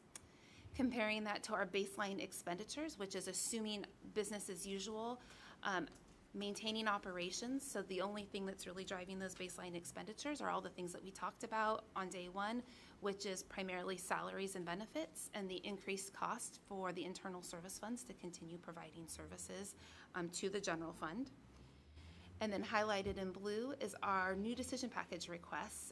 Those are all of our new programs. That totaled $5.3 million in 2025 and $7.5 million in 2026. The reason those numbers seem bigger than when we were presenting them to you is because we presented them to you as a dollar amount. So if you take the expenditures in the blue line and net them with the revenues in the green line, those will be all of the numbers that you saw in the first 2 days. So we're asking for a total general fund budget authority of $109.1 million in 2025 and $114 million in 2026. That leaves us at the end of the biennium a fund balance of $25.3 million, which meets that is it exceeds our 18 to 12% ending fund balance goals that we have for our general fund.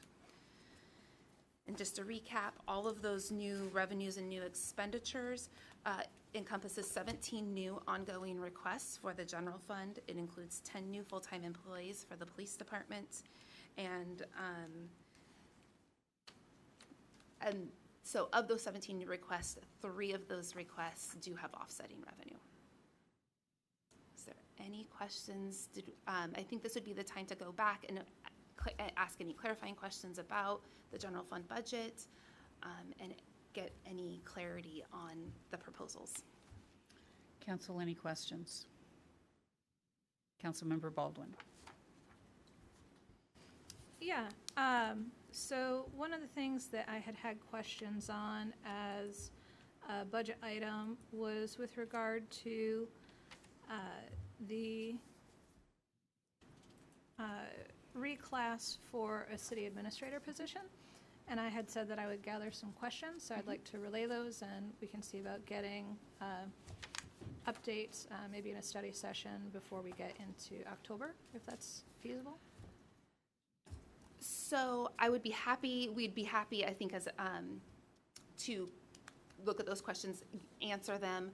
I did want to, I don't know if it would be. I saw the update that you had provided earlier in the week, which speaks to, authority to reclass. And I'm not necessarily questioning authority to reclass. The questions are more about making sure that we cover the organizational change management that would potentially accompany the position. So I'd like to make sure that we have really good clarity and understanding around kind of the set of questions that I have for it. And I'd like to have that spoken to in a transparent fashion, not only for us as council, but for the public and for, city staff as a whole, to make sure that when we talk about the introduction of a new position like this, that everyone's very clear on how that may impact them, whether as a resident or staff member, et cetera. So those would be more of the day-to-day operational decisions. Love to have the conversation as far as the council is concerned, but when it comes to the budget, what we need council to provide us direction on is, yes, the proposed budget meets our goals, or no, it doesn't. The proposed budget doesn't meet our goals. I don't know. I think maybe with the consensus of the council, we can decide whether or not we want to actually bring this item back for additional discussion. But I don't want to necessarily conflate that with whether or not we adopt the budget or not. Because there's a lot of elements in this budget and a lot of elements that we will be making decisions on day to day that do impact residents, that do impact that impact staff. It's not just this particular position, but that is something that we work under the direction of the mayor to make sure we And achieve the end goal. Yeah, I understand that, and I also understand that it's currently sitting as a line item within the budget, and so in order to be in enthusiastic support, which I would like to be for that change, I do have questions about that particular item. And so I would seek for staff to provide support in answering that, and I'm looking for mayor and staff to tell me what the appropriate venue is to answer those questions. I would, maybe, do you want to start with providing us with the questions? We can do some research and we can provide that information back. I'm not sure if a study I'm not sure if a study session would necessarily be necessary, or if we could just provide the information. We could provide all that information back to council as a whole. Why don't we find out what the questions are, and then we can determine the appropriate manner. Okay. Sure.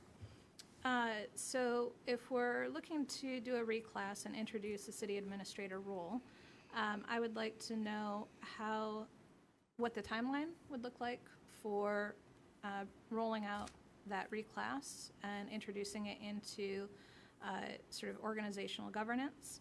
I would like to have a view of what the job description would be presented as.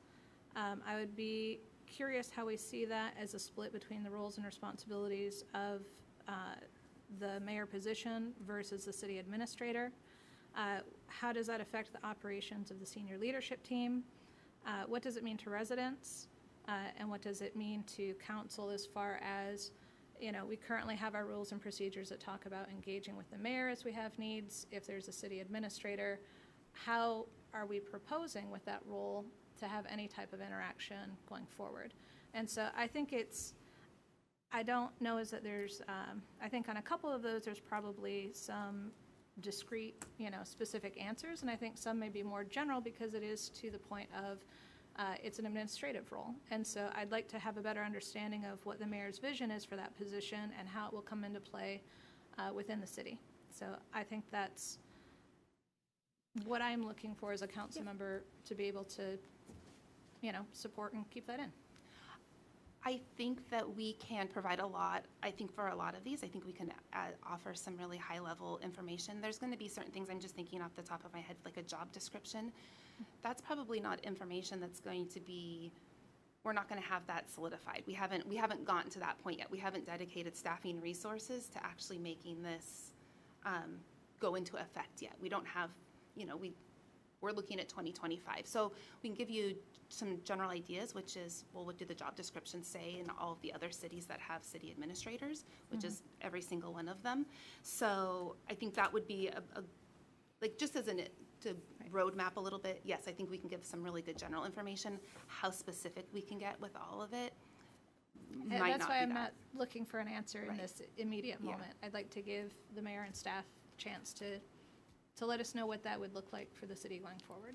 I can give you answers on a couple of those. There would be no changes between the mayor and council relationship whatsoever, and there would be nothing that is going to impact the general public. They still have full access to the mayor.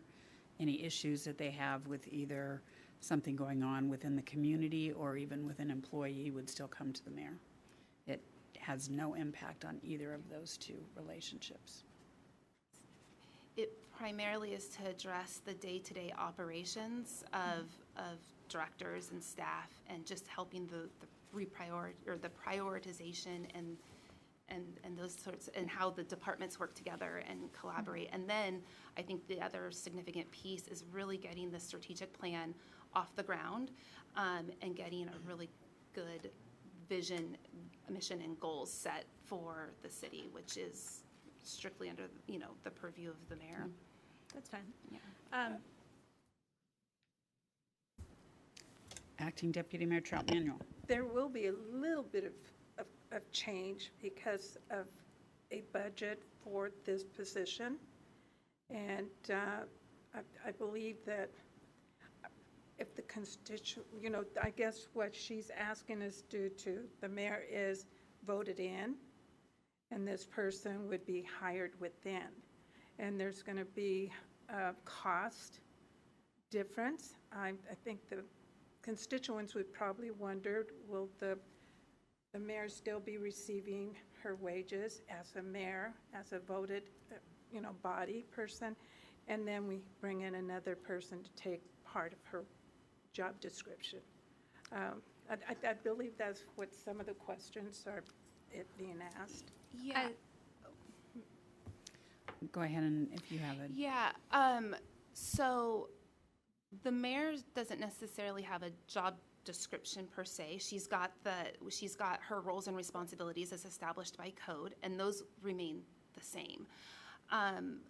As far as compensation, that's established by an independent salary commission, and so that will, what her role will be scrutinized during the independent salary commission's review of her job and what similar mayors are doing, or what similar mayors do, and what similar mayors are being paid.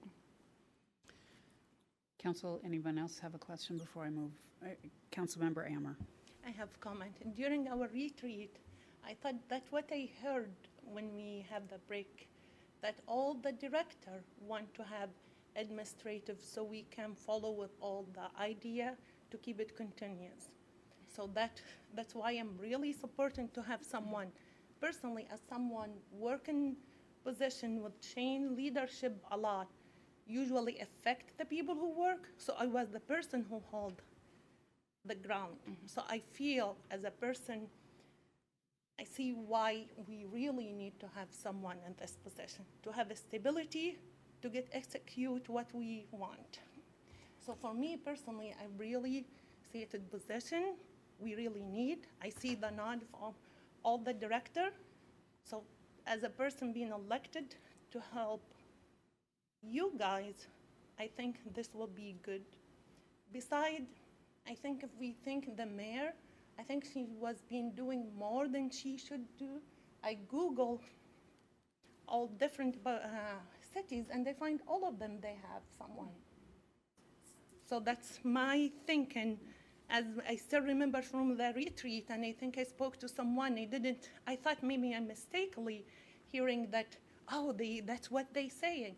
Then after talking with you, I find, yes, that was the request. Any other questions from council that have not asked one? Councilmember Taylor.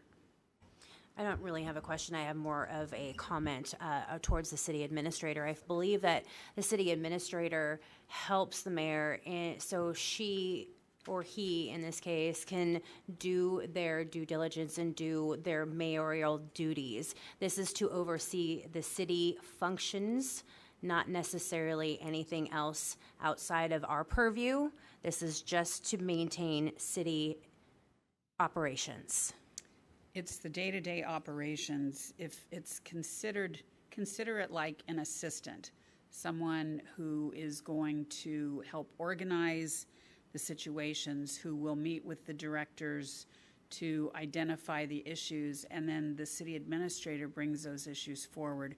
It's not like the mayor is removed or has reduced responsibility in any way, shape, or form. It is simply trying to help organize the day-to-day functions of a city of 90,000 people, 480 full-time employees with 480 different issues.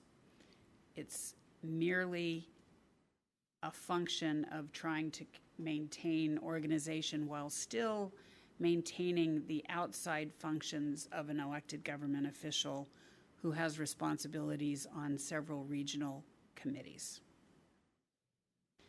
Councilmember or Acting Deputy Mayor Trout-Manuel. I'm not against it. I remember hearing about this in National Leagues of Cities, and I believe you and I talked about it while we were there, how it would work out and how it would help out. It's just that we haven't had a chance to really look at what it's going to look like bringing someone else in to assist the mayor. And I know she really does need the help because she went through years where she wouldn't even take a vacation or even take sick leave. So I see the need, but it wouldn't hurt for us council members to have some information, more information on it before we really make a decision. Councilmember Baldwin. Thank you, Mayor.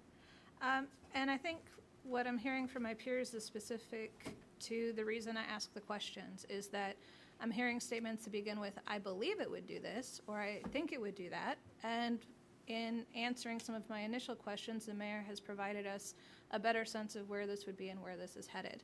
I think we as council have received, this preliminary budget this week, and I think we can reflect that something like this change does have impacts for the organization, and I just want to make sure that we have an opportunity to hear from residents who, may be concerned about how they feel it may impact them, if they would still have access to the mayor, or if it would be someone serving as a gatekeeper. I think as a council, as a body, it is on us to make sure that we articulate our expectations of that new role and how that's going to be available to support the operations in the public, as we've heard. So again, not necessarily saying no to it, but I do want it to be a conversation that's available and transparent, and if people have questions or want clarity around it, that we provide that. So that's one of my list of things coming out of this budget that I hope we can address going forward. Councilmember Rakes. Thank you, Mayor. Thank you, Director Thomas. I do have a question because I just want to clarify for myself. You said this was not a new position, right? It's not adding a position, it would be converting an existing position into a different title. Can you tell us what that position that would be converting into that, or is that not? That would be determined at a future point. Okay. Yeah. As there's potential, as there's attrition or turnover or positions that become a position that may become available, that is what we would leverage that position. Okay. Yeah. Thank you. Mm-hmm. Other questions from council? Councilmember Baldwin. Yep. Continuing with the other, high-level items, again, overall, I think the budget is looking really good. I know there's been a ton of work that's gone into it, as you said, for the past number of months. I am looking forward to having a chance to get out and talk to more of the community about things that they see within the space. I did note that as we were in session, it looks like some questions were coming in on that front. So what would you prefer as far as relaying those questions into council? Into council. Yep. For questions that the public may have, because as it's the first week that we're seeing this, this is the first week that they are seeing this. So as the community has questions, would you prefer that we direct them to send them to our city clerk? Would you prefer that we forward them to Director Thomas? How would you like us to manage questions that we may have from the public in the coming weeks? Are you referring to questions or comments? We have a series of 3 public hearings at council meetings that the community can come and provide their comments on the budget. If it's clarifying questions, if it's not something that's already been answered here, if you want to let us know what those clarifying questions are, but I hope that I hope that we've gone through quite enough detail to really explain the most important questions associated with the budget. So, but if it's a clarifying question, I would be more than happy to answer it. But as far as form of public comment, we do have those public hearings where they have an opportunity to come and provide their public comment prior to the council adopting the budget. And it could be written, can public hearings be in written form, Sean?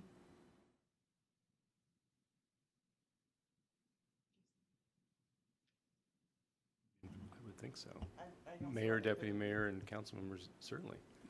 If that's the way that you receive public comment in addition to oral public comment, I would think that that would be appropriate. If that's the case, then they should submit them to our city clerk for public comment if they have public comment on them. If there are clarifying questions, we can send those to Jamie, but if they have comment and they're unable to make it to one of the upcoming hearings on the budget, and as you said, there are 3 prior to council approving the budget, then they're welcome at the hearings in person, or they can provide written comment through the clerk's office in the normal format. or oral online. And I assume with the schedule, Director Thomas, that those questions can be reviewed and discussed during a study session well before the budget is actually adopted by council. We have there is a study session in between the first public hearing and the adoption. There is nothing on the calendar right now for follow-up discussion after those comments. So that doesn't mean we couldn't schedule one, though. Acting Deputy Mayor Trout-Manuel. Thank you, Mayor. Now, do we have those dates on the calendar, the 3 hearings that are coming up? Yes, we reviewed them on Monday, and I'm going to review them again at the end of this presentation. But yes, the dates have been set on the calendar for some time now. Okay. And just to say, you guys did an amazing job on putting all this together and presenting it to us. It's very, I understand it very perfectly. Besides, in the past, I remember there was a lot of new definitions and all this and that, but you guys did an amazing job. And it's just about transparency, because I know I hear that word out there all the time. Why isn't the city transparent? Why don't we have more transparency? And I believe that's what all of us council members would like to see. And it's nothing against what you have presented, because you've done a fabulous job. So thank you. Thank you. Other questions or comments? Councilmember Baldwin. Yep. I think to the point for making sure that we've got time to have community feedback is if we can see about getting a follow-up budget discussion added to one of the study sessions. I think that would be a good move to have available to us. Do you need a motion for that, or are we? You can't make a motion on that at this meeting. It's not. Okay. It's a special meeting. Can wait till Monday if you like. It's something to consider. Perhaps we wait to see how things evolve before we get it on the calendar. Any changes, that's why we're having the workshop now. Any changes takes weeks to make. So if we're making changes in November, we start to really jeopardize our ability to have a legal budget adopted by December 31st, which we need to have. So I would encourage, if there's still outstanding questions, that those questions start getting asked now. So when we come to study session on October 28th, I think is the date, that we can address those final questions on October 28th. Because if we don't if we expect to make changes after the public hearing portion, it just really, I would really like to have a budget adopted by December 31st. Go ahead, Councilmember Baldwin. And I agree with you. I also want a budget adopted by December 31st. I think the goal would be to maybe add just a brief period for budget discussion ahead of the 28th. So if we could add even 10 minutes to one of the study sessions in case we do, because like I said, I see some things that are coming in that look like fairly robust questions that I want to make sure we do have a chance to get on the record and discuss. And also to make sure that if there is anything that would come out of that could potentially represent a change, I want to give you all the runway possible. I do think, given the time frame of having had this received today and being the final, first review by council, this is also the first review for the public. And so I think it's reasonable to expect that in the next week or two, we may have some stuff that comes into us as far as questions or follow-up that I would like to be able to bring back to Mayor, yourself, staff. Whether any of them actually result in material change remains to be seen. But from a procedural standpoint, without putting at risk what's going forward. But I think it's also unreasonable to expect that we would have zero change and just have a straight rubber stamp. So I'm trying to make sure that we are set up to have a functional path forward and that we can have, like I said, enthusiastic support for the budget when we get to that approval spot. Would there be a reason why we couldn't answer questions outside, like if there are some follow-up questions, I mean, I'd be happy to provide those follow-up questions to the, or answers to the full council. Is there a reason why we would have to come back at a study session prior to the one that we already have scheduled? Like if it's just getting that clarifying information out, does it need to be held in a format as formal as a study session? I think my goal is that with study sessions, we have available quorum. So if there needs to be conversation amongst council related to information that's provided to us, that we can have those conversations without putting daisy chain risks in place. And so that would be the objective. Whether it would be, I'm just suggesting, can we start with the questions? Sure. We can provide the follow-up and then use maybe the 28th for conversation, or play it by ear. Maybe the information we're able to provide is sufficient and doesn't require a lot of council conversation. I'm just trying to find ways, the most efficient way. If it's really just clarifying questions, we've got all of the answers, I can assure you. So can we just try that route first? It would be I'm just asking if that would work. So, council, without voting on council floor, because we can't do that today because this is a special council meeting and it was not noticed as such. Is there interest in bringing this back prior to the 28th, or would you prefer to send questions to Jamie or Director Thomas, and then we can provide those answers either before that and or at the October 28th meeting? Do we do it by headshake? No, I'm just asking I do. consensus. Oh, sorry. Go ahead, Councilmember I'm Taylor, sorry. yes. Sorry, ma'am. I'm in agreement with, I'm not in my head, yes. I think that that's a good idea to just forward those questions and have those questions answered as the director said. I'm pretty sure they have the answer and can respond to that, and we can all be included in that response of whatever those questions are. And when we get to the meeting on the 28th of October, if it's still some lingering concerns about did the question get answered, or was it, a follow-up question to that, I'm sure between now and the 28th of October, the directors could answer those questions that are coming in. And then the comments going to Sean's office, I think I would be in favor of that without putting another meeting or something else on the calendar. Okay. Thank you, Councilmember Taylor. Acting Deputy Mayor Trout-Manuel. We do have another study session coming up on September 23rd. Could we do it? If I may remind you, you have your council rules of procedure. Yes, I was going to talk to you about that later on. So I will not say anything right now, but I did want to talk to you about this. Councilmember Baldwin. Yeah, it just is sort of final input on the question of how to best receive and relay questions, whether clarifying or whether, material. I still would say that if there's a concern about timeline and being able to make changes or modifications that would impact adoption, I would think that we would want to have that opportunity to address it sooner than later.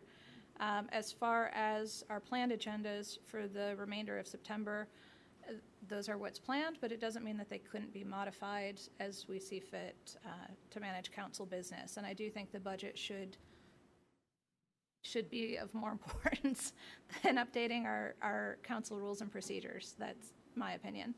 I do have 3 other areas that I do want to call out as far as takeaways from the past 3 days of budget review. Okay, I do want to get a consensus first from council, whether you want, as Councilmember Taylor said, to share your questions through the city clerk and the finance director, if you would prefer to do that, and then have those answered in advance and also at the 28th. September 28th. Or Is it October. October 28th study session, or yes, study session. Or if you would prefer to have this come back. First of all, let's ask that. How many of you would prefer to have the questions, if you're receiving them from the public, asked through the city clerk and to the finance director, and then have them discussed, or you would have the answers in advance of October 28th, but then have them discussed at the October 28th meeting? How many of you would prefer that? I see 1, 2, I would. 4. Okay, so we have a consensus that that's the way that it would be handled. Okay. Okay. Councilmember Baldwin, back to you. Yep.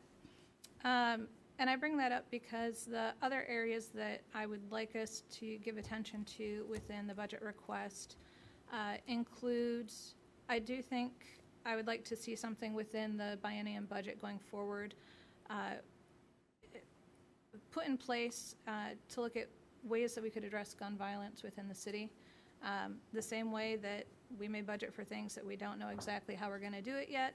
I think that with what we're seeing in the community as far as crime and safety, that in addition to the additional headcount for police officers, we should be exploring other potential ways that we can work to bring more safety to our residents. And so that would be one of those material areas that I think could benefit from additional conversation ahead of the 28th. That's one of the items. I don't know if you want to.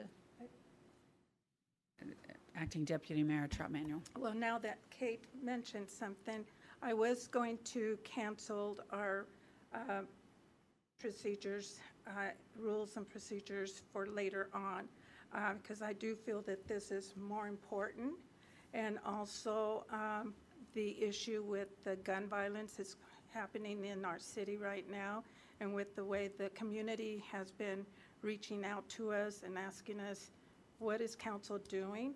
I feel like we really need to focus on those two issues right now. This finance is very important for us, and I think that's more important than our policy and procedures, and we could extend that until October, because I really would like to see us really focus on this and focus on what's going on with our city on gun violence and the violence that's going on in our city. Okay. So, Acting Deputy Mayor Troutmanuel, there's already been a consensus that council prefers that the questions and concerns be gathered between now and October 28th, shared with the city clerk and with the finance director, with that discussion occurring on October 28th. So that is the consensus of council for that agenda item. I understand that, but I should have spoke out, but since I hadn't had a chance to talk to you, that's why I wanted to respect us talking before I brought it up. But I really still feel that us as council, we need to really focus on this, but since the consensus has already passed on bringing it back on October 28th, it's a deal, I guess, and I can't change it. Well, and the other, I'm sorry. Can't see me. Councilmember Taylor. I'm sorry, can't see me. And the other thing is, I mean, we don't know what the questions are at this point. Councilmember Baldwin said that she sees some questions come in. Other council members may, receive some questions as well, or comments from the public between now. So we don't know what those are, and they haven't been addressed here today. So I would feel more comfortable if we wait, like Director Thomas said, to see what exactly the questions are that may come in from the public. Some of those questions, I'm sure, all the work that's gone forth that the directors have done, I'm pretty sure those questions could get answered. And if they're asking questions that have already been asked, then that would tell me either one, they didn't sit in and watch this meetings the last 3 sessions, or that, sometimes people do need a little more clarifying answer. But I don't necessarily think that, and I could be wrong, we're going to get a ton of questions that are going to require us to have to meet again and have some more discussion around it. And then that would be like, another meeting, and I know there's folks that have been on the council that have talked about adding extra meetings on because of work schedules and et cetera. I just feel like right now this process would work. And yeah, again, I'm in favor of that. And so I would support us just, following the current recommendation. Thank you. Councilmember Ammer. Mayor, maybe we are the vice chair in municipal court, we go back to talk to the chief and we see when the next time to talk about the gun violence. This is number one. Number second, as long time volunteer with the police, sometimes they will not share what's the plan to do, so they'll not give heads up. If there is any plan, like if there is any investigation or if there is any arrest, it's a planning, they will not share it. But we, as a vice chair and the chair, we go back in our agenda, we see next time when we have opening in our study session to talk about it. Thanks. Thank you. So the next municipal services study session is scheduled for October 14th.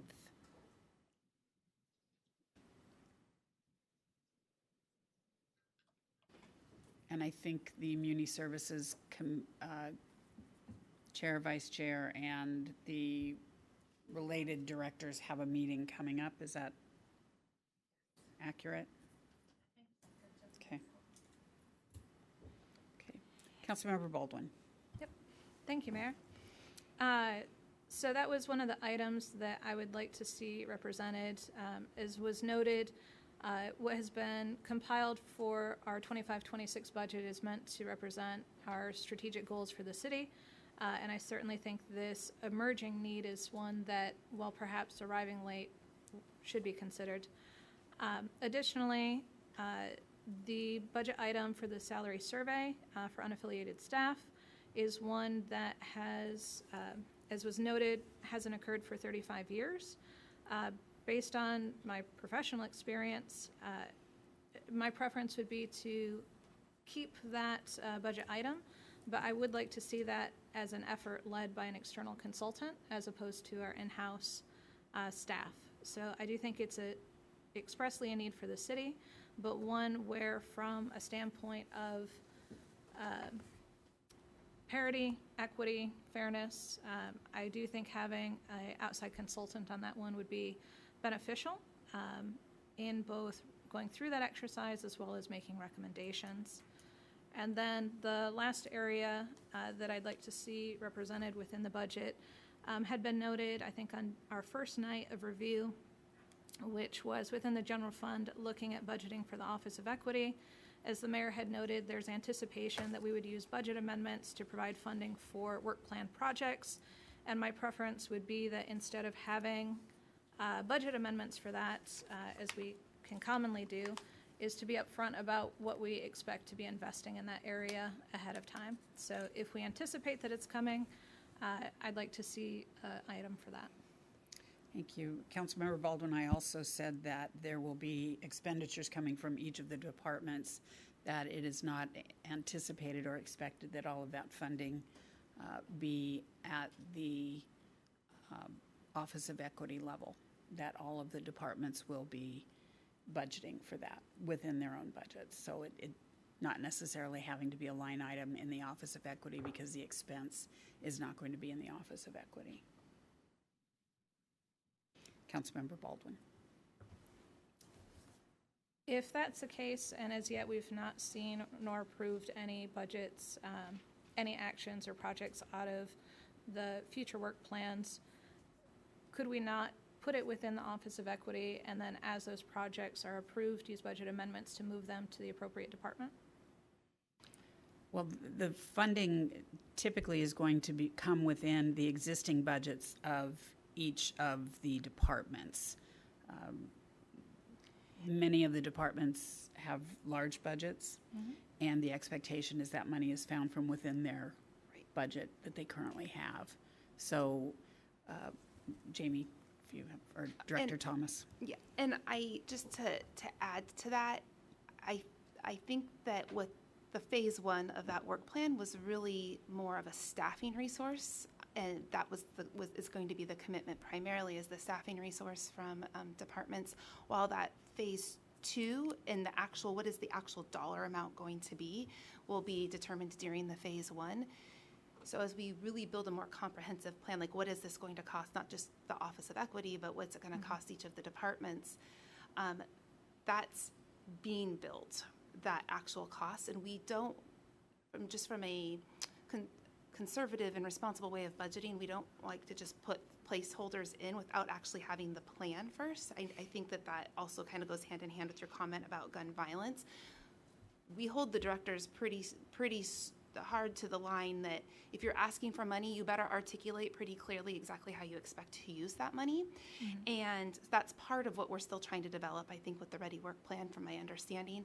And in the meantime, it really is something that we are absorbing within, committing staffing resources to that effort, and then what are our existing budgets. Just like with this 25-26 budget proposal, many directors didn't ask for new requests, even if we had new requests, because we're reprioritizing within, and the same would be assumed for any of the smaller dollar amounts that we would need to be absorbed in the next couple of years. Now, if there's a bigger plan that comes forward that requires a significant lift on the general fund's end, I'm not saying that a budget amendment wouldn't come, but for now, the plan is reprioritizing the existing resources within our $114 million budget for 2026. How do we incorporate our staffing resources to mobilize that? Any other council members have any questions? Okay. Councilmember Rakes. Thank you, Mayor. I was just going to respond. I looked, and our next municipal meeting is Monday, the 23rd, right before the studies. Thank you. Director Martinson shared that as well. Thank you very much. Councilmember Baldwin. Thank you, Mayor. If our directors are currently planning to use their budget allocations out of the 25-26 budget, and they're planning to use a portion of what they already received towards the Ready Work Plan, would those directors be able to provide how much they're planning to invest? I think it's a challenge to do so because the plan has not been fully developed or approved. I know the Ready Coalition did, but that has not been finalized or even shared out with the directors, so it's impossible for them to say how much of their budget they're going to allocate to that because they don't even know what the action items are or how they are going to fit into those action items. So then how can they know that their budgets... Councilmember Baldwin. Thank you. So then how do those directors know, to your point earlier, that their existing budgets can absorb what would be needed for that work? Councilmember Baldwin, there have been discussions amongst the directors as far as being able to absorb within their budgets, dependent upon, of course, how large the lift is going to be, but most of the budget can be absorbed from within their existing budgets. And once there is a firm plan in place on how those actions are going to be implemented, then there is a better idea of whether that budget can be absorbed or not, or if it goes above what is available in each of their budgets. And then there could be a budget amendment come forward if necessary. Councilmember Baldwin. Thank you. I ask these questions and I bring it up because from the standpoint of all of the work that our departments do today, I think everybody is doing a massive amount of work. You have done it with a comp plan, you do it with the capital facilities plan, you do it with the budget. Everyone is doing a lot with what they have. I think my concern as we look towards moving forward with the Ready Work Plan is that when people have a lot on their plate already, it begins to be easy to say, well, we actually don't have room for that, we don't have budget for that, we don't have space for that. And so given the importance of the work and our commitment to it as a city, the reason I'm pushing on this one is because I do feel that when we put something in place, as we do like with our capital projects, we might not know what the design is yet, but we know that we're committed to doing it. And so that's why I'm bringing these questions up and, you know, perhaps presenting a little bit more as a challenge to everyone, is that sometimes when you know that you've got something that's ahead, you start to put some cash in place for it. You know, I think I've joked in other meetings that for my household, this is the summer of a new roof, right? And so we didn't know what year that was going to happen, but we've been putting away for it and getting ready for it. So in the same fashion that we have the work plan coming, I just want to make sure that we don't put ourselves in a position later where we get feedback saying, oh, we're not going to have room for that. So, well, and maybe what would help give you a little bit more confidence is the fact that every single one of us directors do commit a portion of our budget to training and professional development for staff. So to the end that the Ready Work Plan is a priority of the city, and that this is going to be an expectation for the department directors to carry that out within our department and commit our staffing resources to that training, we will prioritize and reallocate our training budgets towards the Ready Work Plan and the work that is outlined in the Ready Work Plan. And that's the type of finding money within our budget that the mayor is referencing when she says, you know, we're not asking for more money, because we can't just keep adding to the budget. I mean, we've been saying that. I mean, I think that's what I've been saying since March when we first met. Like, we have a fiscal imbalance. We have to figure out what is the most important thing. So if the Ready Work Plan rollout is what's really important, then that becomes the expectation and the direction that directors are given, and that becomes the priority for the training and development and within our departments. So I don't know if that gives you that doesn't give you a definitive answer on how much money is available. But again, also to the mayor's point, we don't know exactly how big or little or medium-sized it is, and we have a lot of priorities. How do we roll that in? And limited resources, how do we roll that in? So I hope that gives you a little bit more confidence in that there is money within each of our departments. Some might be smaller than others, but we have to prioritize that type of work development. Councilmember Taylor. Thank you, Mayor. If the Ready Coalition and the Office of Equity is extremely important to council and to the city, Councilmember Baldwin, why not cut half of the council's travel budget and put it towards that? I'm open to Councilmember Baldwin. Thank you. Thank you, Councilmember Taylor. I appreciate your feedback, and I'm open to exploring where we could make cuts to make room for that type of initiative. We could look at council budgets. We could look at any number of places within the budget. We have, as we've received, you know, just shy of, or just a day or so, over a week ago, 500 pages. So if that's a challenge, I'm happy to accept. Councilmember Taylor. It's not a challenge, it's just an offer. I feel as if the Office of Equity is extremely important. However, I mean, it's been reiterated to us over and over again that the directors are allocating some of their budget towards this. It's not like it's not going to go unfunded, but I honestly, reviewing the 500 pages, I believe as council members, we get paid a lot of money towards our travel budget, which is unnecessary. I mean, we need to go to maybe one conference, including Association of Washington Cities, but I believe each of us having a extreme amount of money for what one department gets for one person for training and conferences, I think is a little excessive, and I think that we should revisit that. I just wanted to go to the Office of Equity budget for a moment, and Director Goodson Moore, I'm not trying to speak on your behalf, but there is $356,000 in the budget for 2025 and $360,000 in 2026 for services. And that is where part of the Ready Work Plan budget will come from. That is necessary for the Office of Equity's portion of that. Maybe this could, thank you, Mayor. I think that this could be a little bit of clarification here. So when we think about how this conversation started, it started with talking about decision packages. there was a decision package for funding for staff training. The decision package wasn't specifically requesting funds for the Ready Work Plan.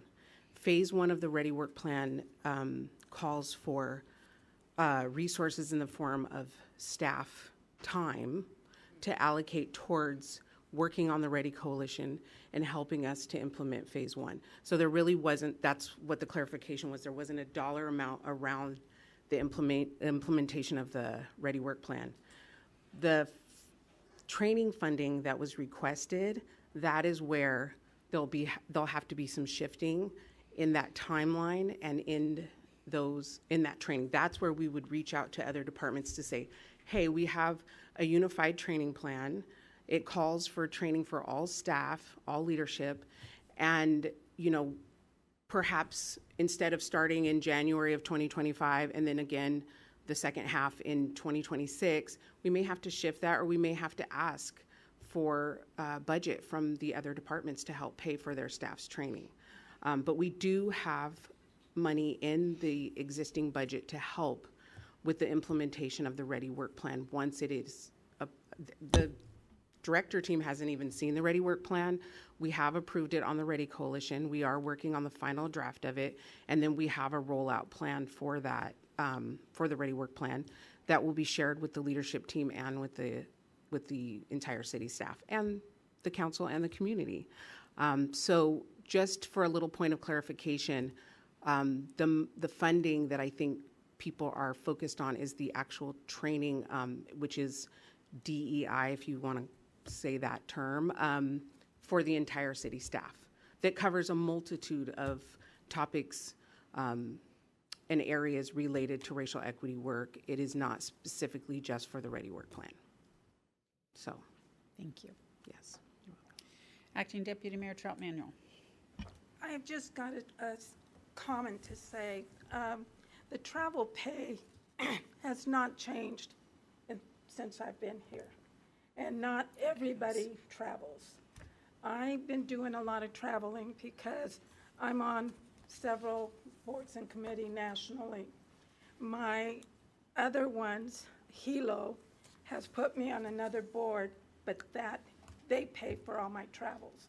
And I have paid out of my own pocket several other travels. If you assume that I am taking more money and using more money for my travel, it's not coming out of the pocket of the city. I'm using the money that I use for the positions that I have.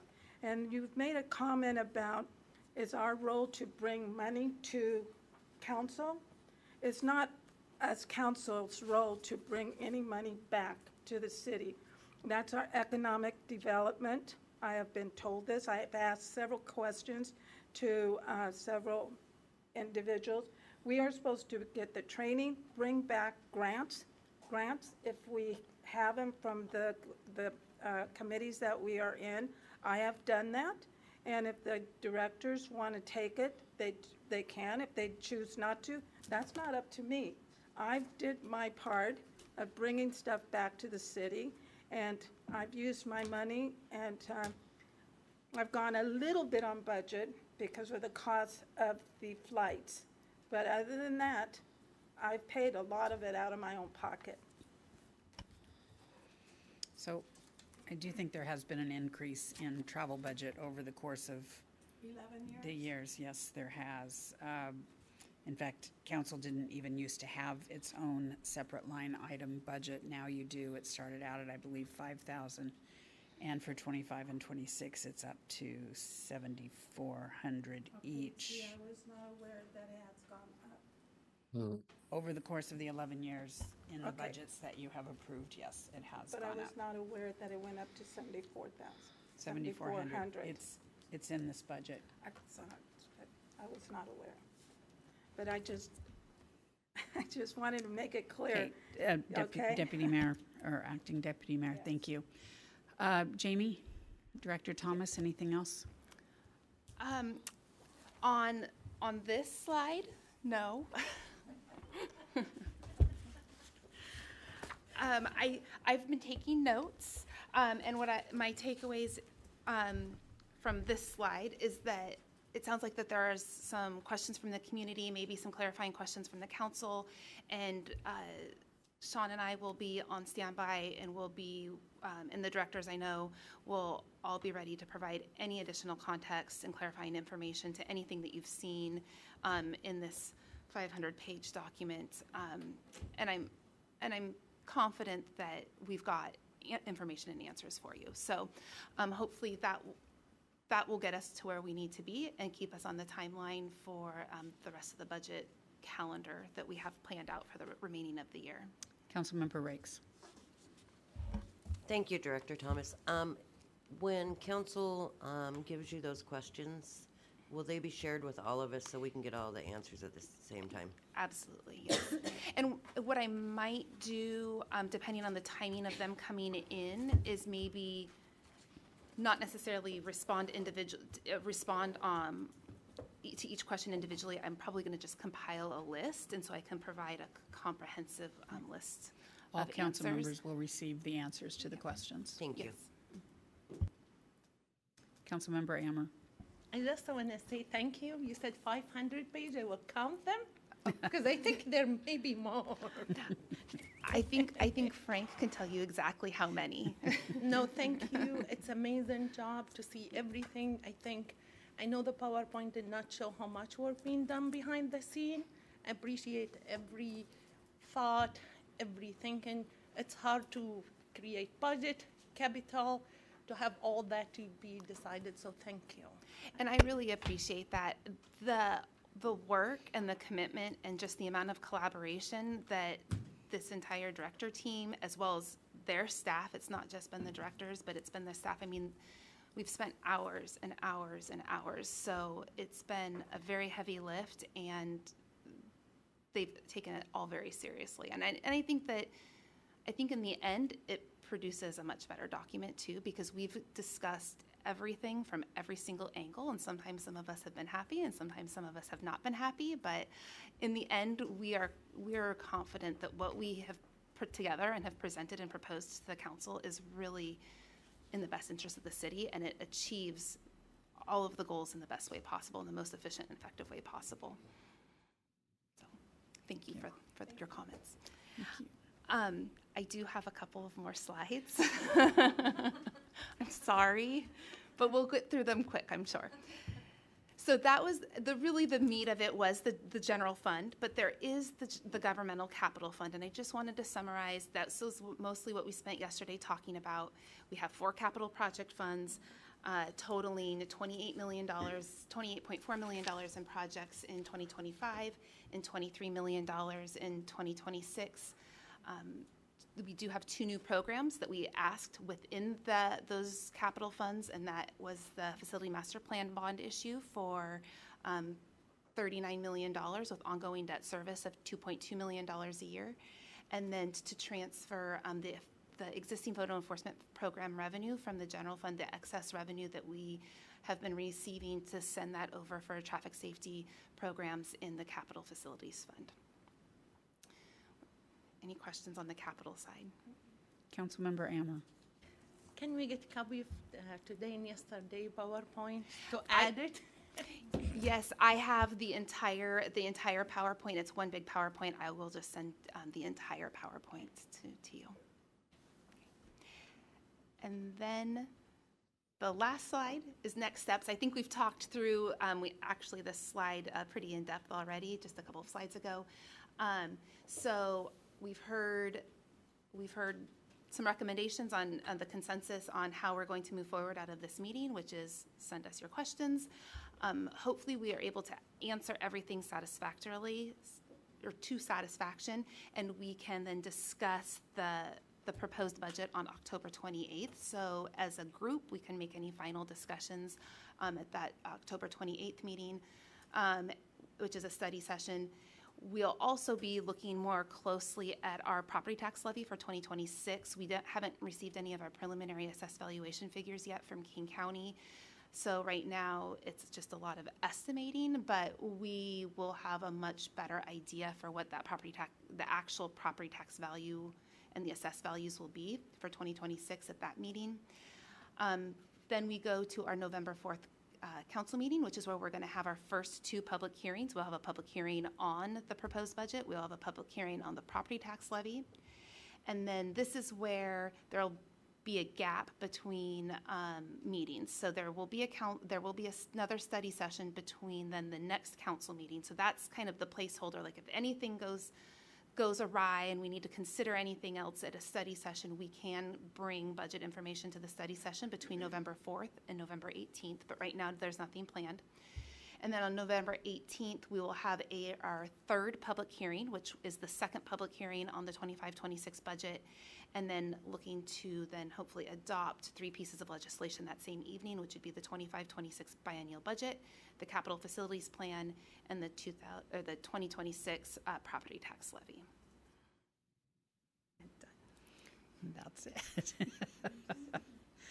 Director Thomas, Frank, what is your actual title, Frank? I should call you by that title and Downer. I think officially it's financial planning manager. Financial planning manager, Downer. Thank you very much, along with your teams, as well as with each of the directors and their teams. This work begins early on in the year, and then culmination of bringing all of the directors together to discuss what's not just in the best interest of each department, but what's in the best interest of the city, and what we bring forward as the balanced budget to council, and as Director Thomas said, that we believe is to be in the best interests of the city as a whole, given the funding that is available. There are always other things that we would like to be doing.